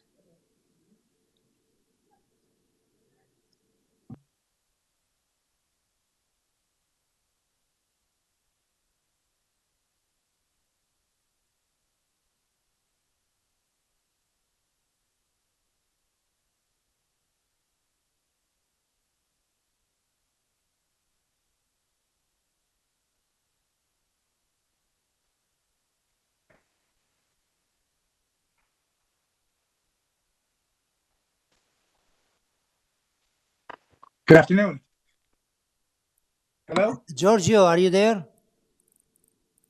Yes, good afternoon, Mr. Chairman. How are you? Okay, good. So could you Can you hear me, please, sir? could you please state your name and address so it can be recorded in the system? Yes, thank you. Giorgio Lolos, 220 Duncan Mills Road, representing the file in front of us today. Okay, and we have here the owner is registered here to speak. Is he? Can he speak, or you're the only one to speak? I believe, Mr. Chairman, that the owner is Carlo Perry you're talking about, or the neighbor behind us. Does he also want to speak? I believe the neighbor behind us as introduced yesterday, that the owner tried to sort of discuss him, and there's a whole sort of story behind this. He said that he submitted a letter of opposition, which we saw, and he said he's also going to be part of the discussion today. So I'm assuming this is the only gentleman who's speaking. The owner is the owner, and I'm representing him. So I don't know if Carlos wants to speak. I don't believe he does. Okay, we have few neighbors to speak. This is for some extensions, including cabana, 5 variances, forestry condition number 2, and we have a letter of objection. Can you please make your presentation? Correct. Please make your presentation, and we'll. Correct. Go ahead. Thank you, Mr. Chairman. Thank you, Mr. Chairman, and members of the committee panels and committee staff. Our presentation in front of us today, we asked for 5 minor variances. Item number 5 is really related to the actual residence itself. We're proposing a rear yard little section at the very southwest corner, which is asking for relief on the side yard setback out from 3 meters to 1.8. Again, in actual fact, we're just trying to line up the actual structure in line, and to come back to 3 meters, we would almost not have that option to do that as far as square the building up with a proposed addition. The 4 variances in front of us are for the cabana itself. In the beginning, when Carlo Perry purchased the property, he had a discussion with a neighbor behind us, directly behind us, that in the future there will be a screen hedge privacy fence around the back of the property for privacy issues and so forth. During the committee application and the committee duration of waiting for the committee to be heard, I asked Carlo Perry to discuss with the neighbors of our proposed intention. Unfortunately, given to my client's traveling schedule and work schedule, he unfortunately ran out of time, and he only had the opportunity, I think, the other night to address to the neighbor. At that time, the neighbor sort of was to the point and expressed that he doesn't agree with some of the policies, and he's written a letter of opposition, so which was, I think, the letter in front of you. That's the only one that we're aware of. To address the situation, I went back to the owner and I said, look, at the end of the day, what can we do to do this? And I said, well, let's just look at the overall impact. As the application itself in nature, I believe, is fair in keeping with the bylaws, notwithstanding the fact of the location of the cabana. Given the situation of our existing dwelling location and present conditions in the bounds of the rear yard, it's the only logical place to propose this cabana. Yes, we're asking relief for the side yard setback along the flanking side of Gerard. Again, that I believe is a positive, because asking to maintain those variances requested would only push the cabana closer towards the middle of the property. Again, being more obstructive for the neighbor next door as well. The further we keep it away, the more of an impact it will have on the neighbor directly to the backyard. The relief of the bylaw is we're asking for side yard setbacks on 2 points: to the structure, which is right now measured to the chimney, and of course to the mechanical room of the pool area, which is enclosed on all 3 sides except one, which is the flanking street side. Given the location of that, it was all considered because of noise consideration, also with that screen wall being in place. After our discussions with the homeowner, we felt that because we didn't have the opportunity to talk to the neighbor next door behind us, and we felt that he had concerns of height and obstruction, we took the liberty to reduce our overall height from 5.49 meters to 4.73 meters. So we are proposing a new height variance to be reduced to 4.73 meters. And I believe that the balance of the other variances, I think, we'd like to maintain and still believe they're minor in nature. That's it? Sir. Okay. Now. That's it, sir. Okay. Now, you made your presentation. Does the owner have to add something, or we just move on? The owner? I spoke with the owner directly, sir. That's why I'm making the presentation. Okay, so he doesn't have to speak, huh? No, sir. I don't believe so, Mr. Chairman. No. Very good. Okay, so we'll come back to you. We have some residents here to speak, and we have here. Thank you, sir. Ali Kozarnia, are you there? Ali Kozarnia. Good afternoon, Mr. Chairman. I'm right here. Hi, could you please state your name and address for us? Yes, Mr. Chairman. My name is Ali Kozarnia. I live at 38 Old Colony Road, directly behind the proposed application. Thank you. Tell us what's your concern about this application. Okay. Well, first of all, I want to welcome the applicants, Mr. and Mr. Perry, to our neighborhood. We appreciate their efforts in making improvements in our area. However, we feel improvements that they are making should not only serve their needs, but also consider the impact that it has on his neighboring properties. Mr. Perry did try to visit me last night, as Mr. Giorgio just mentioned, but it was very late in the evening and I was tired and I did not have the opportunity to talk with him. So all the proposals that we just put forward to the committee are fairly new to me in terms of the height requirements and so on. But what I submitted to the committee in my letter last week is still stands. And as I said, while we have no objections to the proposal plans for the covered loggia and the barbecue area, the detached cabana is our main concern. I've already submitted my letter stating the specifics of it and about the zoning variances and the impact on the landscape.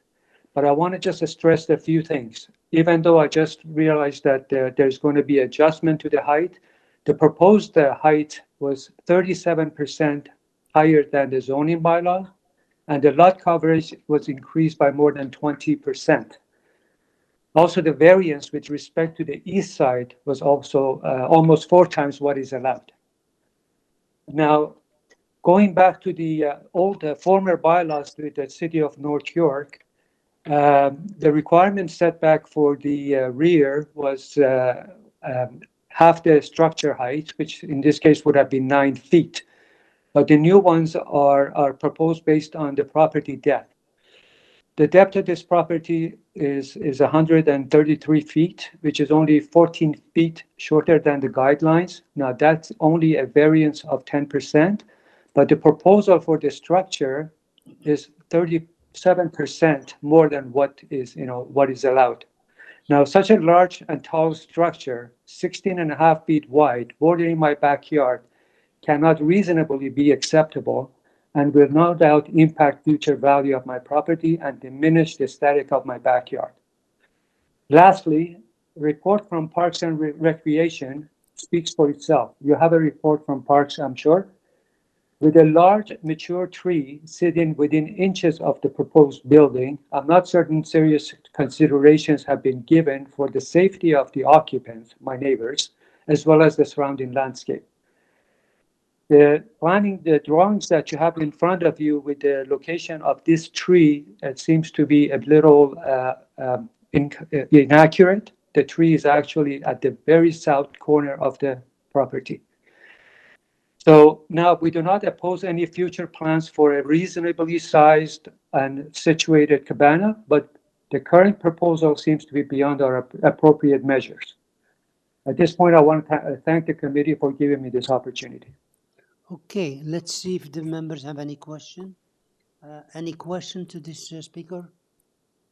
So we'll go to the next speaker, who is Howard Alpert. Are you there? Hello? Hi. Howard Alpert. Yeah, could you please state Hello. your name and address, please, so it can be recorded on the system? My name is Howard Alpert, A-L-P-E-R-T. I, together with my wife, Irene Alpert, are the owners of 36 Forest Heights Boulevard, which is directly across the street. Thank you. And tell us what's the concern. Well, my concern is that this is setting a very bad precedent for our area. We've lived in the area for 35 years. I'm not aware of any structure like the cabana. My main objection is to where it's positioned on the property. It's positioned right near the lot lines. It's within less than it's about 2.5 feet from the lot line on that's bordering the property of Mr. Kozarnia, and it's also about 2.5 feet from the east side property line. It's stuck right in the southeast corner of the property. It's effectively a brick wall. If this application is approved, it's going to set, in my view, a very dangerous precedent for the entire neighborhood, and that people can put structures, large structures. This is a significant structure. It's almost 500 square feet. And it's coming up like a brick wall right on the property line, and it's going to ruin the backyard, the amenities of everybody. And while I don't border on this property here, I'm concerned that if you allow this to come in so close to the lot lines, that somebody else is going to use it as a precedent, and the next time around, my house will be affected. There's a bungalow behind my house. It's going to be ripped down someday, and a large home will be built on it. And I don't think it's right. We have bylaw restrictions. This is not a minor variance, as Mr. Kozarnia has expressed. The size of the structure, almost 500 square feet, and putting it smack dab on practically on the lot line is just not correct. And I don't object to a cabana, but why is it being situated right on the lot line practically when it could be moved? It could be moved into the property there. Why is the current owner there going to stick all his neighbors with the problems there so that he can maximize his lot usage in his space? He has ample room to stick the cabana, to move the cabana northward into the property and to resite it so it's not sitting on the lot lines and his neighbors don't have a brick wall facing them. And I don't have a precedent like this potentially facing me and my other neighbors. We all live in harmony here. He can have his cabana. I personally, it's probably too large, and and the roof is still too high. It may be an architectural masterpiece, but having something of 4.73 meters sitting right on the lot line isn't right. The fences. My understanding is that the bylaw for the fences is the maximum height of a fence is 2 meters, and this is coming way above it, and it's not being a good neighbor. So that's the basis for the objection here, and I thank you for hearing me. Okay, thank you. Thanks for your comment. Let's see if the members have any question. Any question for the speaker? We'll call the agent to address those concerns. Just a comment for you, Mr. Albert. This committee is not bound by the precedent. We look at each case in its own merit. We don't go back and say, well, so and so got it here, you should get it here. We go by the bylaw, and we don't go by the precedents. So you spoke to the bylaw, and we understand it. So let's see what the agent is saying, and Mr. Giorgio, Mr. Lolos, could you please come back and address and answer those concerns? Thank you, Mr. Chairman. Mr. Chairman, I apologize, but during the duration while 38 Old Colony owner was discussing, unfortunately, my computer ran out of power. It powered down. I had to power back up again. So I caught a glimpse of his comments, which I believe right now is our only concern that we sort of kept in focus and in a real idealism of preparing the cabana. As far as we're concerned, we do respect 36 Forestside's comments, but again, I think we prioritize as a neighbor abutting to us as our most primary concern. So I got the gist of Mr. 38 Old Colony's comments in the beginning. I did not hear the rest because my computer shut down. Can I please get a recap again of the latter of his comments? Because I feel that I might not answer the right ones, or I might not give them the right answers, and I will be at a disadvantage then. That's it. Is it possible, Mr. Chair? No, I don't. I'm asking the chairman. Is it possible to hear the comments again? Has it been in time? Is it in the minutes? He was mostly concerned about the cabana that is right on the line, and that will create precedent. Somebody else will come and put exactly a building on the line. So both, Mr. Chairman, 38 and 36 have made the same comments that the cabana is on the lot line. Right. Is this correct? Yes. Okay, so let's address that for a second. At the end of the day, our rear yard setback complies with the bylaws. That's 3 feet away. So in actual fact, the distance between the rear yard lot lines where the cabana should be is where it is. And this is more of a logical approach that we took. If we shift the cabana to incorporate the side yard setback as required, we would be physically putting this structure closer towards the center or closer towards his inner rear line, having a much more greater impact. We felt by keeping it away and asking for committee's relief on the side yards, which again, I believe is not as direct or has a great direct impact as they were, whereas we're proposing it as if it was to maintain the bylaw. Again, we're extending the common reality that we're going to put screening up, and that's just only fencing. We're talking about cedar hedges. So from a street side, as far as the flanking side, the cabanas themselves will be covered by cedar hedges. Probably at some point in time when they mature, might be the equal height of the structure, but at some point in time, they will be immature until they get there. Again, there was also mentioned about the size, and this basically comes down to coverage. We understand that the majority of the coverage request here is for the rear yard covered loggia. Again, it's not habitable, it's open space, it's for entertainment. So the majority of the coverage is requested on that thing. If we didn't have the coverage on the proposed rear yard covered loggia areas of the barbecue, we would not be asking for a coverage issue. Therefore, the cabana size would be maintained according to the bylaws under the coverage situation. So again, I believe we took a lot of sort of energy to respect the neighbors to our abutting neighbors and placing it strategically where we feel would have the less impact, but again, giving us also the living intent that our client needs. And we did this consciously. We didn't ignore anybody. We didn't not think of anybody. We did it consciously that we feel that it's the best location. Now, I can go ahead and meet the bylaw and move things forward and bring it across, but it'll just have more of an impact on him and us at the same time. I think the location is more favorable for both parties. Okay. That's what I can say, sir. All right. So let's see what the members have to say, if they have any question. Members, any question? Yeah, Mr. Kate.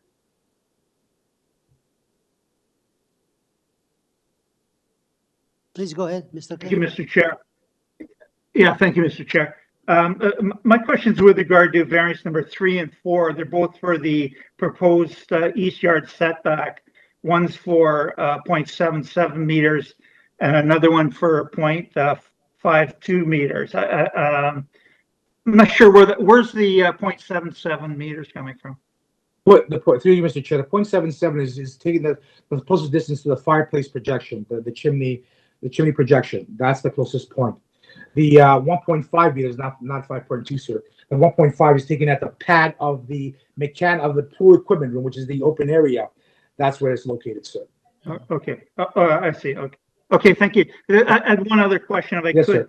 Sir. Are you revising variance number 1? We asked to again based on of course our last minute connection with a neighbor to the south again, which we always kept in mind.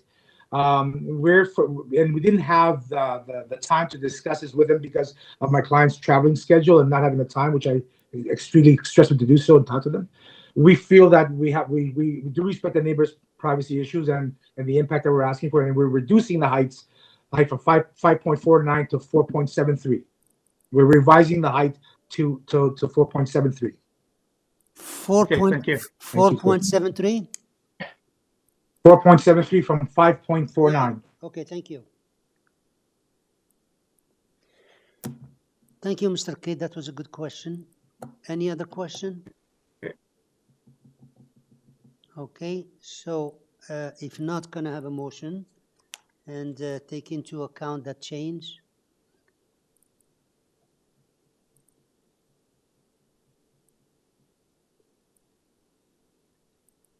Yeah, Mr. Kidd. Mr. Kidd, please go ahead. Thank you, Mr. Chair. My main concern was the side yard setback to the east lot line. But given the fact that the property is situated adjacent to the street, I think that's a reasonable request. Given that there's been no negative comments from the planning staff, I'd like to put forward a motion to accept the application, revised to amend variance number 1, that the proposed height of the ancillary structure will be 4.73. Right.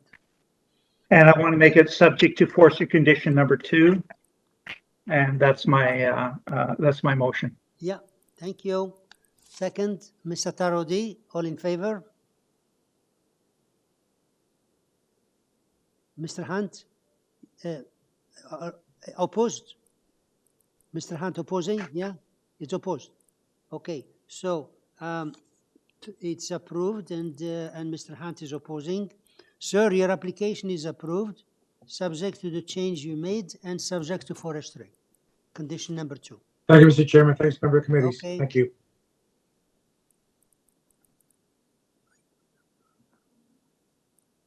Number 10.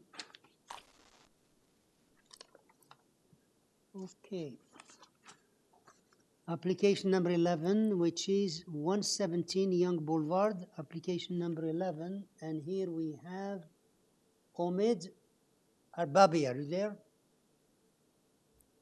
Hello, can you hear me? Yeah, we hear you. Could you please state your name and address? Yes, my name is Omid Arbabi from Unit 201, 1899 Avenue Road, Toronto. Thank you. So this is for a new dwelling. We have 9 variances, forestry condition, and we have some letters of objection. Could you please make your presentation?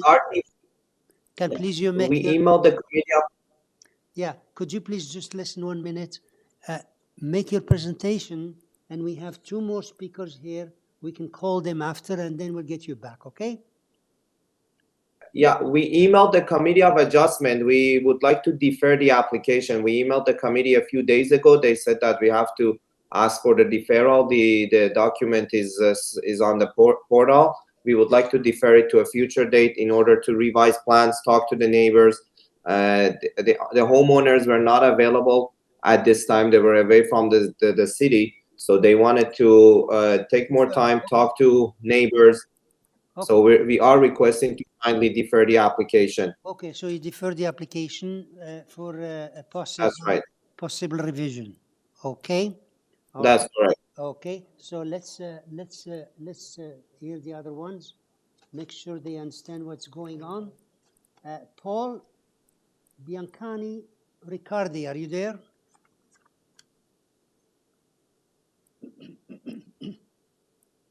Paul Biancani.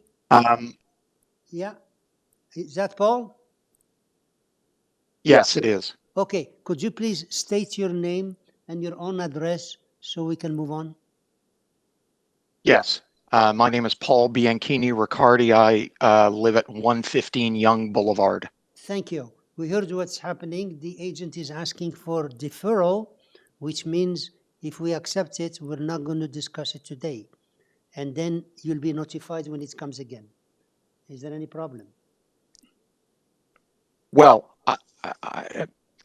I'm prepared to accept the deferral. Although I will say that I'm more than a little aggravated that I have taken a day off from work and sat patiently on this call, waiting to make what I think is a very valid argument with respect to the application, only to find out now that it is being deferred.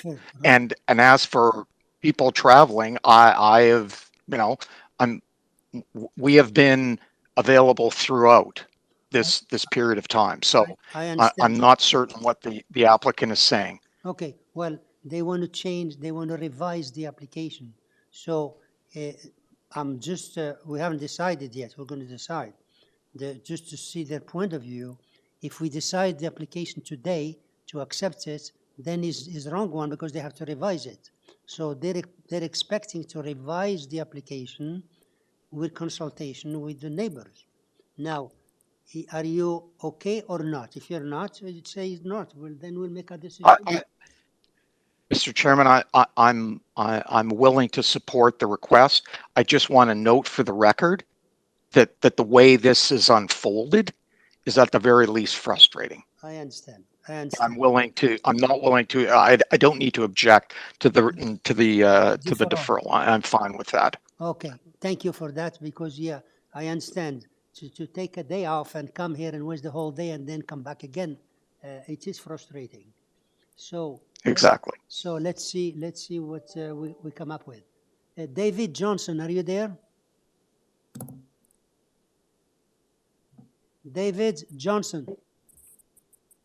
Yes. Can you hear me? Yes. Could you please state your name and address? Yes.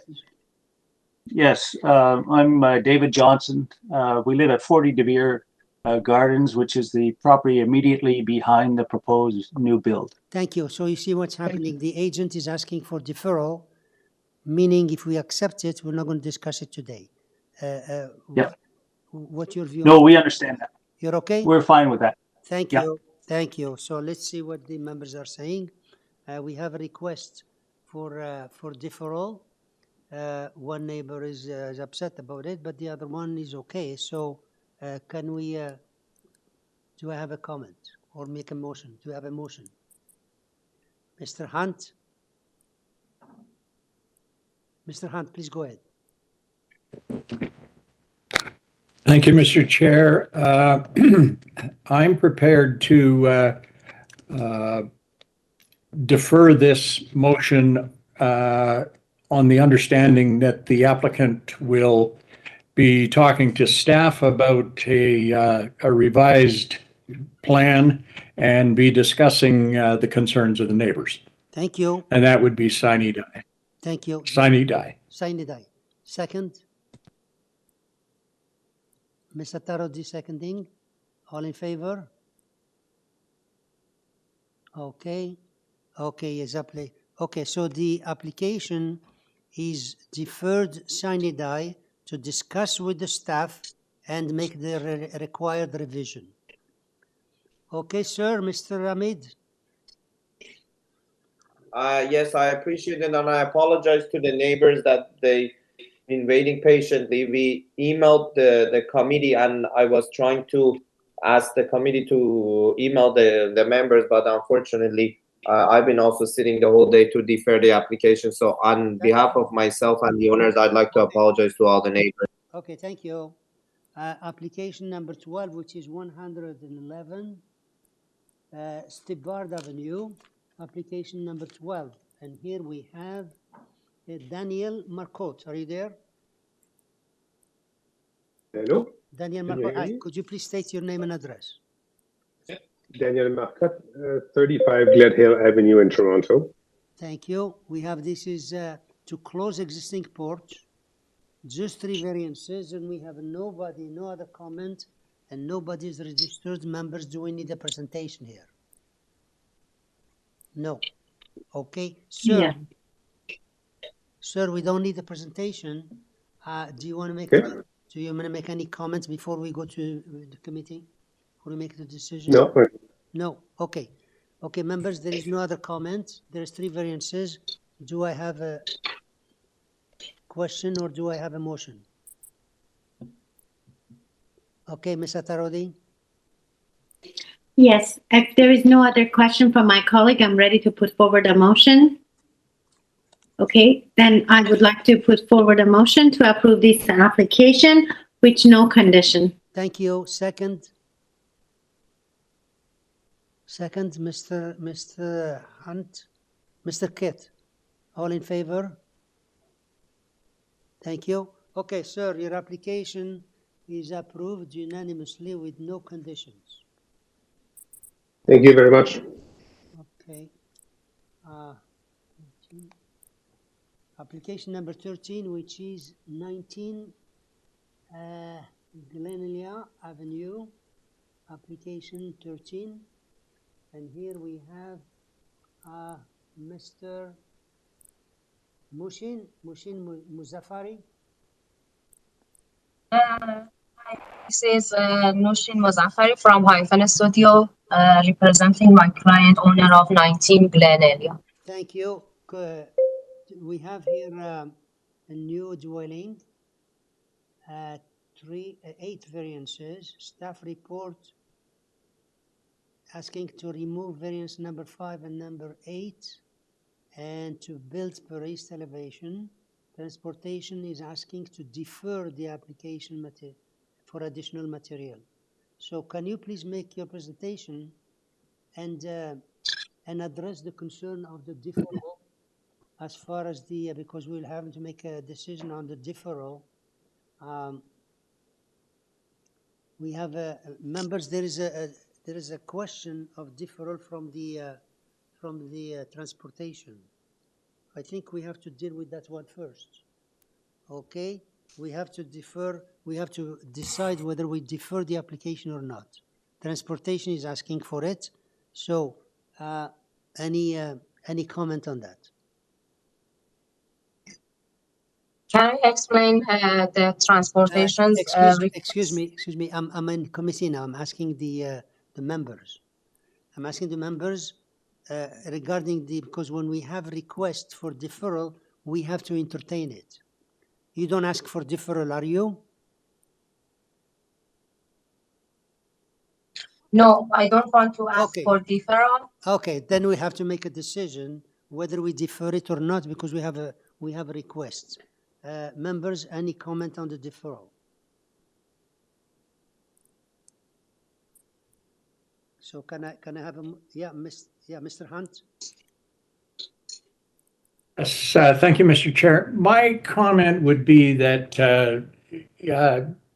the magnitude of the variance, which is 1.49 meters in width of the proposed driveway, I believe justifies further discussion with transportation. This is okay. So I would be in favor of deferral. Okay, so that's a good question. Let me first see if there is any number 13. Yeah, there is no other one. Just okay. So any other comments, or then we have to make a decision for. Do I have a decision for deferral? What's Miss Muzaffari? Yes. Ms. Muzaffari. Yes, I'm here. Okay, we have a request for deferral, and the committee will make a decision. We're going to make a decision whether we defer it or not.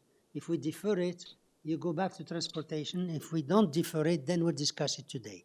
Is that okay? Yes, sure. Can I just before the committee decides about the deferral, can I explain the situation in a couple sentences? I'm sorry. Could you go over that? I didn't understand what you're saying. Before committee decides about deferral, can I just explain the situation with the transportation? It's very brief. Then it'll come back. Then it'll come back next time. We have to discuss with the staff when it's coming back. Deferral is always like this. We don't decide on the date. All we do, we make it sunny day, and then you have to discuss with it. If we defer it, I'll see if we're going to defer it. We'll make a decision. Yes, I understand. I mean, before the committee panel decides on the deferral, can I just explain the situation with the transportation here? Yeah, we'll see what the condition for the deferral are going to be. If we defer it, we're going to say defer it for discussion with the transportation. Mr. Chair, through you, I think the applicant wants to speak to the deferral. Okay. Did you want to say some more comments about deferral? Yes. Actually, my client has been waited so long for this hearing, and he wants to start his project as soon as possible. And I don't think there is a reason for deferral, because the transportation is just asking for the dimension of the curb cut at the front, because transportation is always concerned about the portion of the driveway that goes into the public right-of-way, which is the street. And usually transportation wants the curb cut to be less than 6 meters, and here it is less than 6 meters. The size of the curb cut is 18 feet, which is 5.5 meters. And this variance for the width of the driveway is just inside the property to accommodate 3-car garage, which is a very common variance in wide properties. And since the transportation's report was submitted on April 20th, we didn't have enough time to resubmit the requested information, but we did try to communicate with the transportation and give them the number for the width of the driveway where it cuts the street curb. And if you want to put any condition in regards to getting transportation's clearance, we are absolutely okay with that to make sure that their concern is satisfied. Okay, well, we're not we can't decide exactly what you're saying. We have a request for deferral, and we have to make a decision. So when we make a decision, then you will have to go back and discuss with them. I don't say we're deferring it. Let's see what's happening. Mr. Hunt, you indicated that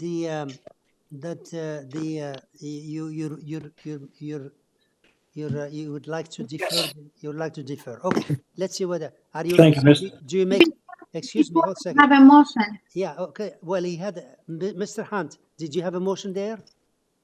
Yeah. Yeah. Mr. Hunt has a motion. I would move deferral of this application in order to give the applicant an opportunity to speak to transportation and address the additional support documentations that they are requesting. Okay, and that's Sanidai, right?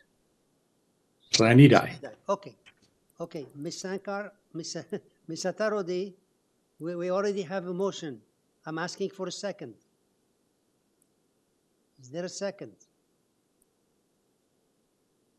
Okay, Ms. Atarodi, seconding. And I just want to comment also that I listened to the applicant explanation that the driveway width it's just getting like narrow when it's get to the street, but there is no side plan that we can even attach to it. Therefore, I second it. You seconding. Thank you.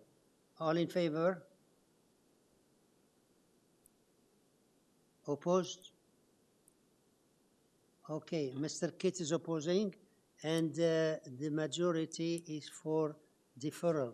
So, Miss, we have the decision here, and the application is deferred Sanidai to make a discussions with the transportation. That's the decision. Okay, thank you.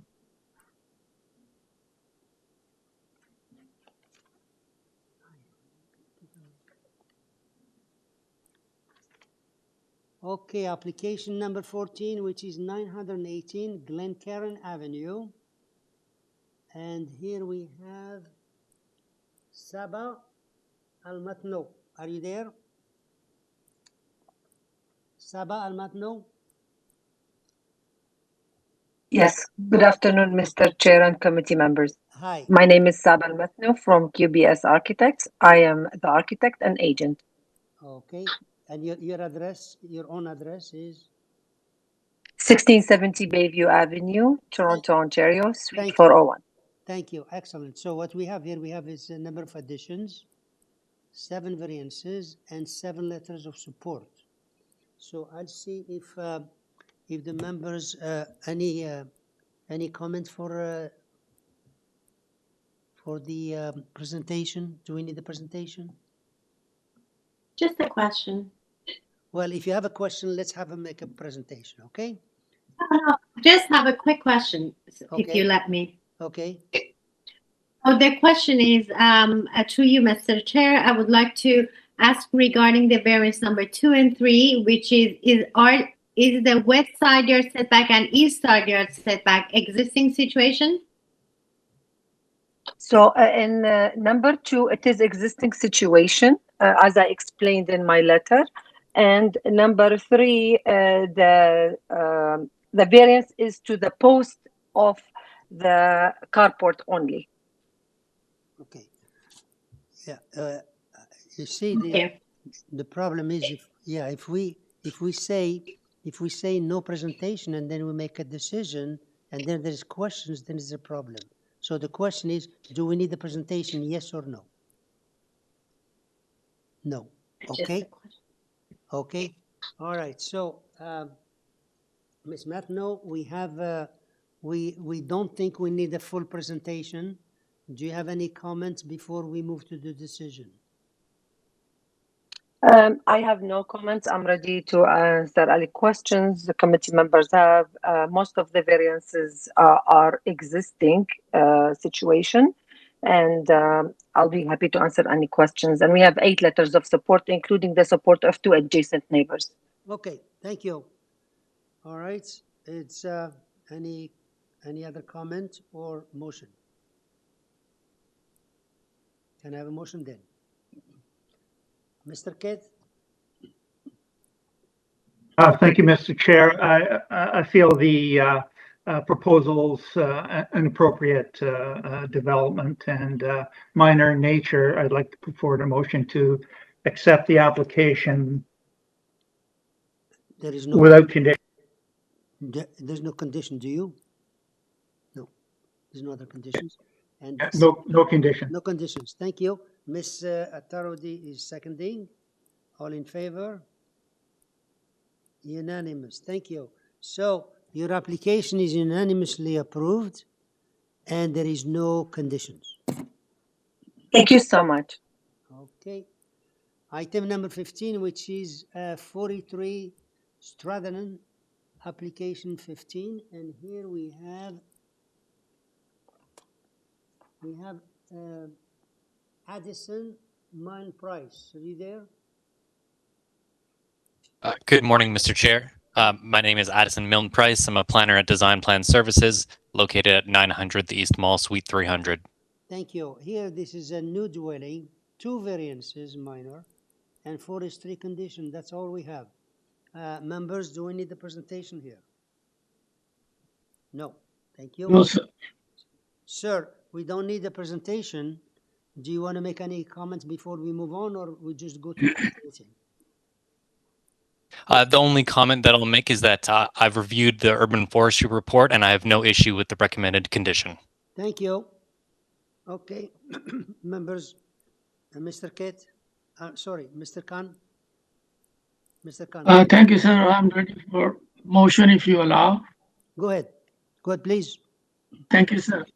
I make the motion that this application is straightforward and there's no recommendation from the staff. So I move that this application should be approved with forestry conditions. Thank you. Second, Mr. Hunt is seconding. All in favor? Thank you. Okay, sir, your application is approved with no condition except for forestry condition number 2. And Thank you very much. you're welcome. Number 16, which is 118 POYNTZ Avenue. And here we have here Jonathan Benskowski. Are you there?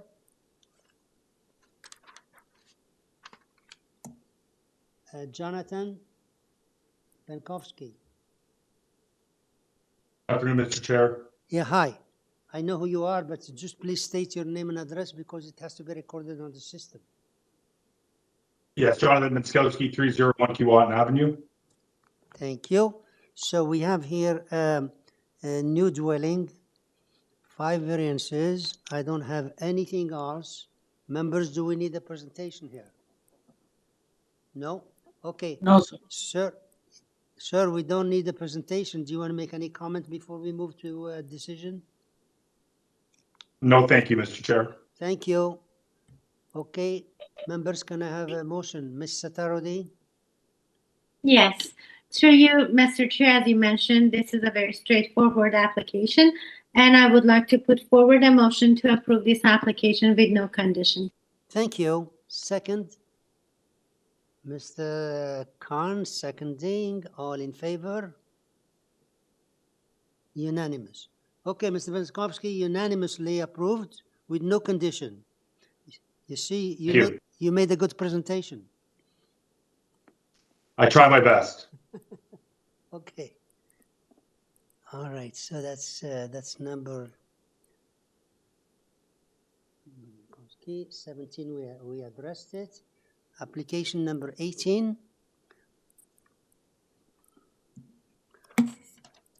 18, which is 64 Mildenhall Road, application number 18, and that is Thomas Marzotto. Thomas Marzotto, are you there?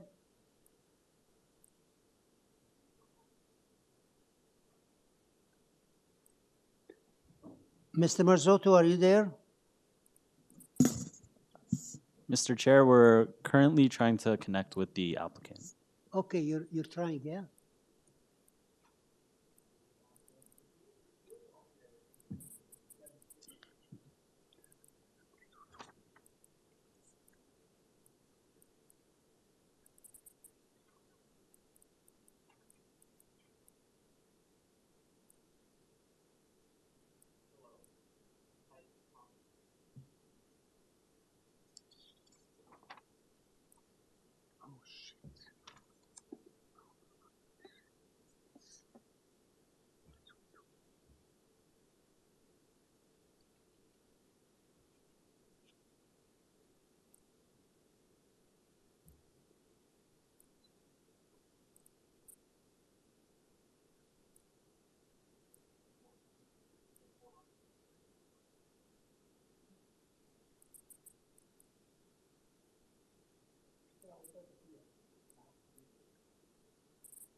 So we'll go to the next one, okay?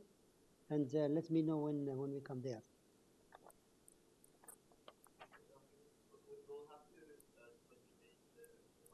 Oh, just a second. That's the last one. Yeah, the next one is 2 p.m. So we can.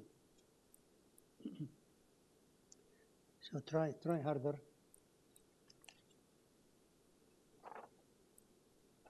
18.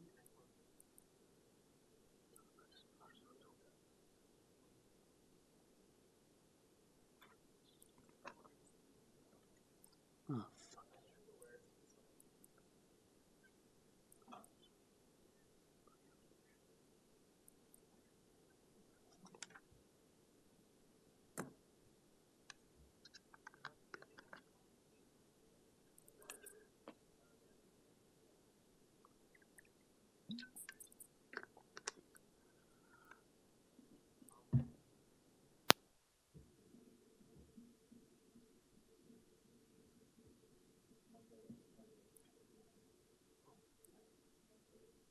So 18.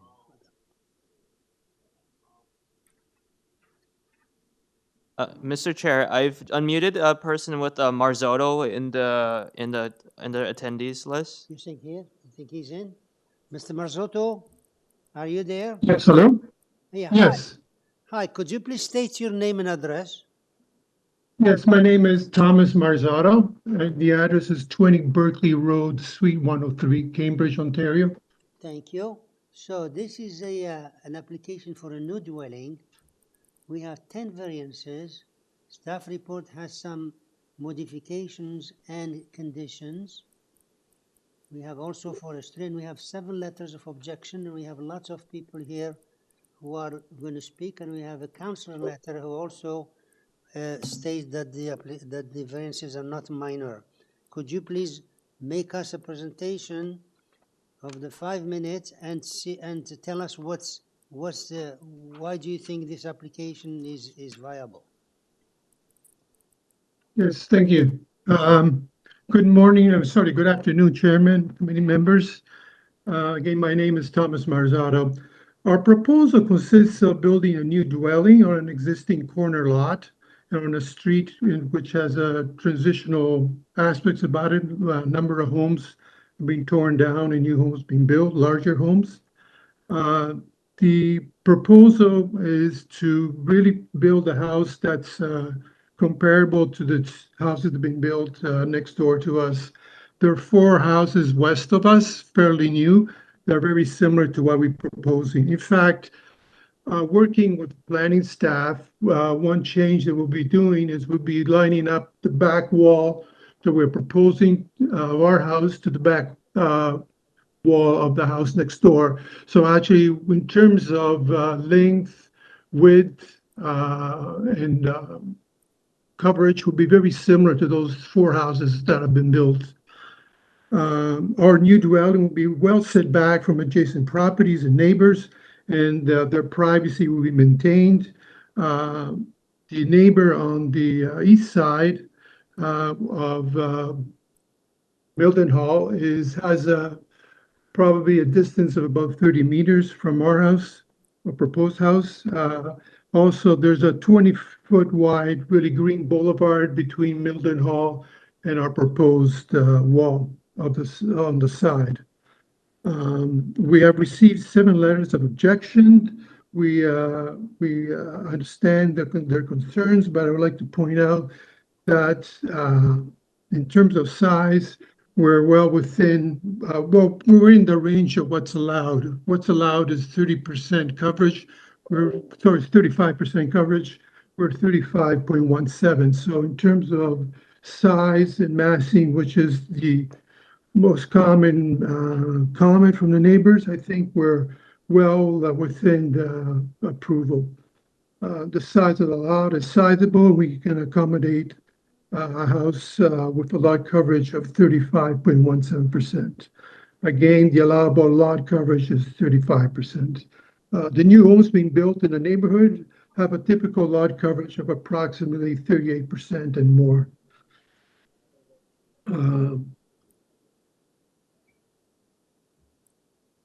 What I'd like to do now is also briefly touch on the variances. We'd like to say we have 9 variances, but basically 4 out of the 9 are minors. One is regarding the side yards, one is the coverage, the third is platforms, and the fourth is exterior stair on the side. So we're talking basically 5 variances that we'd like to be relieved from. Starting with the bylaw notice review, I'd like to say we worked with the planning staff and we're in full support of what their recommendations are. The main recommendation is to move the back wall about 18 inches north, which will mean the back main wall of our house will be exactly in line with the back wall of the neighbor's building. Number 2 is regarding regarding building depth. Again, we're basically agreeing with planning staff to have that sort of setback and length of house comparable to the neighbor. Moving on to item number 4.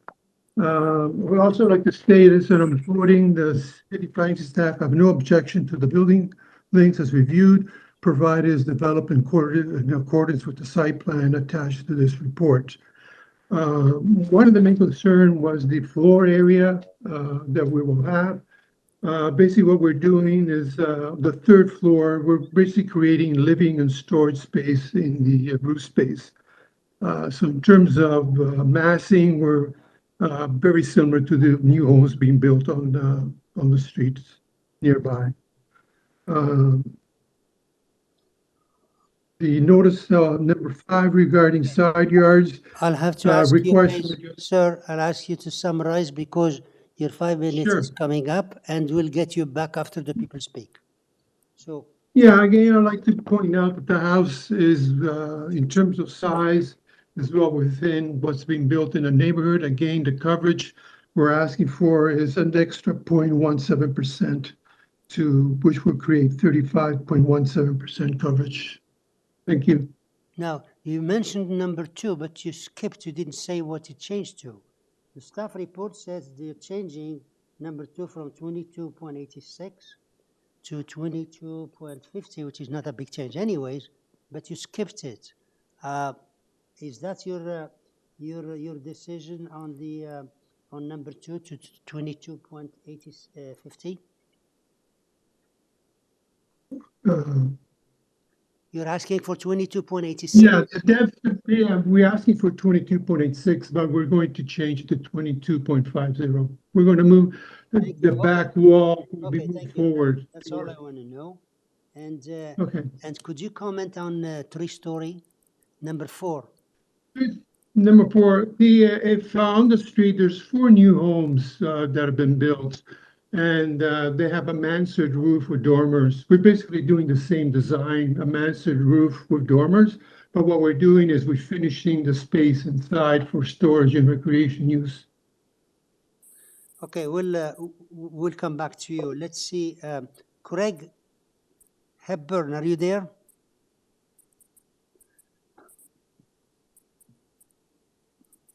Craig? Hello, can you hear me? Yeah, could you please state your name and address? My name is Craig Hepburn. I live at 138 Cheltenham Avenue. I'm the property directly to the south of the subject property. Thank you. So tell us what's your concern. So I have, concerns with a number of the individual variances requested, as well as the overall request. I believe there are a number that are not minor. Specifically, the third floor is of a huge concern. We renovated our house and got variances back then. We actually had a half-story added above our two-story home. That was granted because it was a renovation, and we put in storage space and livable space in the attic over the original Lawrence Park structure. We were informed at that time that there was no way, no conditions that would allow us to put a third story above any of the new construction. The area here is zoned for 2 stories, and there are very specific reasons why that is the case. Our immediate concerns with that is that there are significant windows in that area, which would provide excessive overlook, not only into our backyard, but directly into the second story where we have bathrooms, children's bedrooms. So it does not seem minor in any way whatsoever to allow that. That added to the fact that they want to extend the building beyond what the zoning would allow, just continues to encroach upon our privacy and our property. The comment that they're reducing the request by several centimeters to align with the property next door, I have issue with. They're aligning it with an open porch. They're not aligning it with the rear wall of the neighboring structures. So that comment is inaccurate as far as I'm concerned. So I understand the committee doesn't operate on precedents, but allowing new structures to be built with 3 stories in a very clearly defined area that says 2 stories seems like it's opening up a can of worms to allow future developments to go above and beyond what the community sees as appropriate development for the neighborhood. Thank you. Thank you. Thank you. Any question for the speaker? No? No, there was a similar proposal back in 2016 that was almost exactly the same structure under very similar configuration that was appropriately denied by the committee back then. So Okay. I just Okay. asked that they consider everything appropriately. Okay, thank you. Thank you. Thank you. Lots Fulgar, are you there? Mr. Fulgrav? Lots Fulgrav. Lutz, you've been unmuted. Are you Hello? there? Yeah, hi. Hi, Yeah. good afternoon. Oh, Yeah, yeah, sorry that. that's okay. Could you please state your name and address on the system so it can be recorded? Sure, I can do. I'm here to speak for the Lawrence Park Ratepayers Association. It's 3219 Yonge Street in Toronto. Thank you. And tell us your concern, please. Okay, in light of the time, I'm not going to go over all the individual variances here. You've got my letter of objection, and Craig has just alluded to some of the individual variances. So I would just like to letting me speak here for the neighborhood or in support of the neighbors. I was pleased to hear in an earlier session today or an earlier application today that the chairman pointed out that not only are you concerned sometimes about an individual variance, but also about the total number of variances, because they seem to indicate a certain massing overall, even if each and every one of those individual variances might be acceptable. For 64 Mildenhall, We have 10 variances that are applied for. I heard the applicant to say 9. I guess that is after he changed his length to 22.5 meters. I also heard him say that 4 of those variances are minor, so I assume the others are major, and I would agree with it. The LPRA's opinion on this high number of bylaw exceptions and variances is demonstrating, in my opinion, the lack of respect of the applicants that the applicants have for the bylaws and the neighbors. 7 neighbors plus our elected councillor have expressed objections to the plans for this very prominently located lot diagonally across from Cheltenham Park.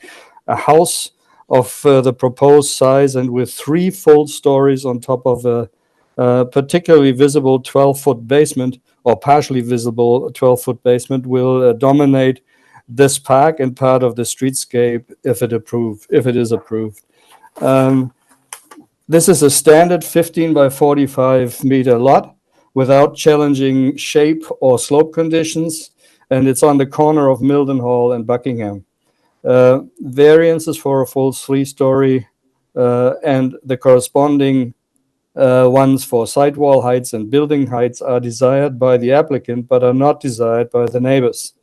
In light of the dominance for the long house front on Mildenhall, they are of concern to the LPRA, and because they will dominate the area. And hang on. Now I'm also a little bit concerned about the staff report, which came in fairly late, suggesting that 22.5 meters in length would be okay, even though we've just seen a bylaw revision from 18 meters to 19 meters, and it seems to me that city planning bias should be to gain experience with the new dimensions rather than suggesting an additional extension. So I don't really know why they came up with a number themselves. There is a bylaw number already. In the interest of time, I will close by expressing LPRA's concern regarding the side yard reductions. A variance to reduce the side yard on one side to 0, variance number 9, does not even allow for a privacy hedge fence or even a blind on the applicant's property. And for all these reasons, in the light of the number of the letter of objections, LPRA asked the committee to deny the plan as not appropriate and certainly not desirable. Thank you. Thank you. Any question for the speaker? Okay, we'll go to the next speaker. Next speaker is Lee Chan. Are you there? Lee Chan? Can you speak?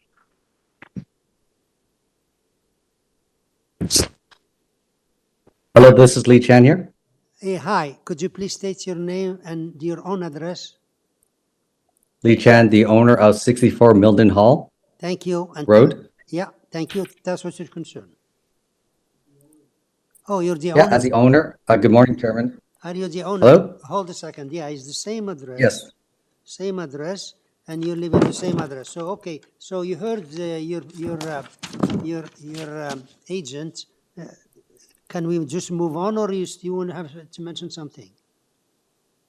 No, I do want to mention something. So I'll just start. So good afternoon, Chairman and committee members. Again, Lee Chan, owner of 64 Mildenhall. Relative to the other applicants, I've been here all day. This is relatively simple. And I say that because, as mentioned, the length is comparable to our neighbors, 3 to 4 houses. The footprint is comparable. This is my first home I'm trying to build. And in my culture, I want to take care of my parents, and I intend to use this as a multi-generational home to take care of my parents. I am a CPA. I am not a builder. I am not a lawyer, nor did I hire a lawyer for this process, because I went through the proper process of going through the community planning department. We went through the process with the community planning. There was 4 sets of eyes on this plan, including beginning from the examiner, looking at the bylaws, signed off by the manager, assistant planner, and director. Throughout the process, we modified and adjusted according to the community planning department. As you can see from the latest staff letter dated April 20th, 2023 to this team, to the chair, committee members of COA, from the Mr. David Sitt, the Director of Community Planning for the North York District. In the letter, it quotes, the city planning staff have no objections to the building length as revised, provided it is developed in accordance with the site drawings attached to this report. Again, in the report, the city planning staff have no objections to the height of the main walls, provided they are constructed in accordance with the east and west side elevation drawings attached to this report.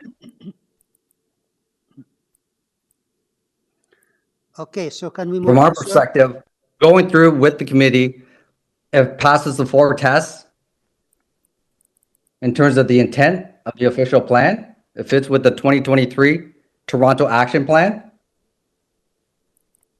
Its intent of the zoning bylaws as it was rigorously tested with the examiner, and it is appropriate as we deemed. We looked at the 3 or 4 neighbors beside us, and these are minor variances. So with that, I'd like to thank the planning staff for their support in this minor variance application. And respectfully, I ask the members of this community to approve the minor variances. Okay. Are you done? Again, there are 13 houses with 3 floors in the neighborhood. Thank you. Okay, thank you. Now we have the next one who's also the same address. Is that also the owner who wants to speak to the same thing? William Jean. William Jean, are you there? William, you've been unmuted.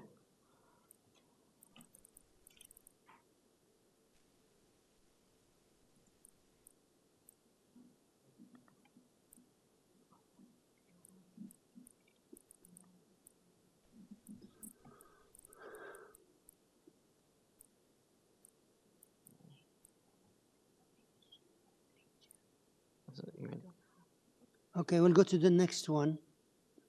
We'll go to the next one.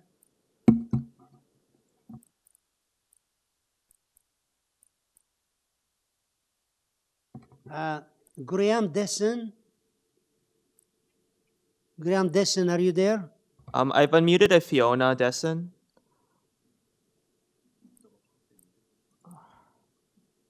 Hello, I'm afraid my husband is traveling and he is unable to speak, but Okay. this is his wife speaking. Are you And Fiona? I've read, You're Fiona, right? I am. Okay, so could you please state your Yes. your address and you can speak. Thank you. My address is 3 Bayview Wood, Toronto, M4N 1R8. Thank you. So tell us what's your concern about this application. Mr. Chairman and members of the committee, thank you for the opportunity to convey our concerns regarding the current development of 64 Mildenhall Road. My husband and I have already submitted a letter setting out our specific concerns relating to the proposal, so I will not reiterate these. Thank you. I would, however, like to remind the committee that in June 2016, a similar variance application containing 21 variances was considered and rejected for the following reasons. The general intent and purpose of the official plan was not maintained. The general intent and purpose of the zoning bylaw was not maintained. The variances were not considered desirable for appropriate development of the land. And fourthly, the variances were not considered minor. The fundamental and far-reaching variances of the 2016 application relating to number of stories, building height, and height of exterior main walls have now resurfaced. Essentially, what is being proposed is a reiteration of the earlier proposal with minor adjustments. Once again, a structure of 3 stories above an elevated basement on a grade higher than nearby properties is being proposed. The resultant structure will be incompatible with the existing streetscape and will dominate the properties in the immediate area. In our opinion, the applicant has not responded to the concerns of the committee 7 years ago. The application makes a mockery of the planning process. Approval now would be inconsistent with the earlier decision and would establish an unfortunate precedent for the neighborhood. I just lastly would like to add 2 points. Our house across the road has approximately 3,300 square feet. These are points raised from the city staff report. The proposed application across the road will have 8,100 square feet. The staff report states that the building will be consistent with other dwellings within the neighborhood, which I find very hard to believe, with exactly half the, or less than half the square footage. City staff recommend the proposed application be 22.5 meters in length, down from 22.86 as has been mentioned, whereas I believe the new permitted length for a detached house is 19.0. Thank you for listening to me. That's my lot. Thank you. Yeah, we get the message. Your message is in line with the letter you sent. I have it in front of me, and you made a good presentation. So let's see if the members have any question. Any question for this speaker? So we'll get back the agent to wrap it up, and then we'll make our decision. Okay, so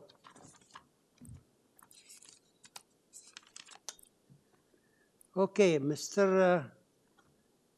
Marzotto, are you there? Yes. Okay, so please wrap up and tell us what you're saying about all these comments here and problems. Okay, most of the comments and objections have to do with the size of the house. So again, I would like to emphasize that what we're building is very similar in terms of size and massing of the 4 new homes that have been built west of us.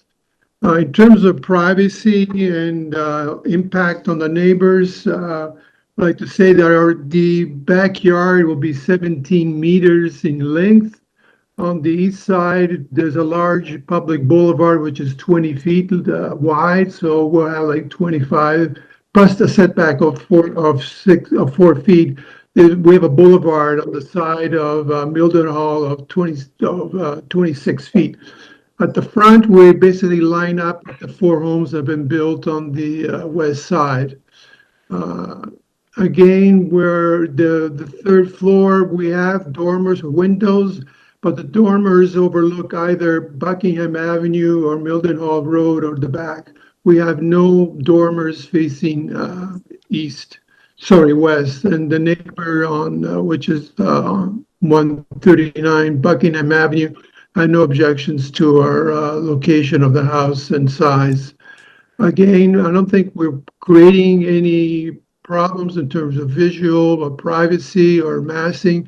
We're well within the scope of what's been built in the neighborhood. And again, I'd like to emphasize community planning had no comments in terms of the size of the house. They find it appropriate. Thank you.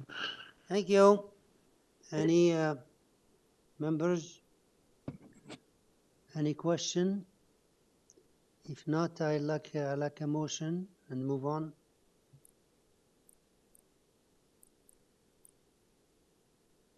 Anyone? Mr. Khan, please go ahead. Thank you, Mr. Chair. I am taking actually the recommendations of the staff, and on that basis, I move that this application be approved with the condition that building length and depth be developed in accordance with the site plan drawings attached to this report. Number 2, and the side main exterior wall height be developed in accordance with the east and west side elevation drawings attached to this report. And I move that with these conditions from the staff, as well as the forestry condition, this application be approved. Do I have a second? There is no, oh. I'm sorry, Mr. Chair, if I could just interrupt for a moment. I would support this motion if it included the revision to variance number 2. Yes, sir. Yes, sir. That is true. Thanks, Paul. Yes, that is true. Okay, good. I think that's been read into the record. So yes, I would second Mr. Khan's motion. So Mr. Kitt is seconding with that condition. And all in favor? Opposed? Okay. Opposed to 2 against 2. Okay, therefore, I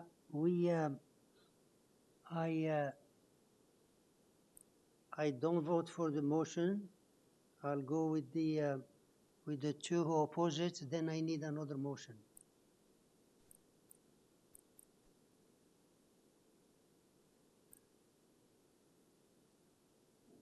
Mr. Hunt or Ms. Attarodi, do you have another motion? Yes, Mr. Hunt, please go ahead. Thank you, Mr. Chair. After listening to the extended debate on this and based on the issues and concerns expressed by the counselor, I am going to move to refuse this application. Second, Ms. Attarodi, all in favor? Opposed? Okay, so 2-2. So there is a motion on the floor to refuse the application, and looking at the variance and the comments here we made on the application, which is overdevelopment, and the number of also the neighbors and the councillor and all that stuff. So I vote for the motion and to refuse the application. So sorry, application is refused. Now we have the afternoon session. We're very late, so I would propose just a 10-minute break before we entertain the afternoon motion, the afternoon session.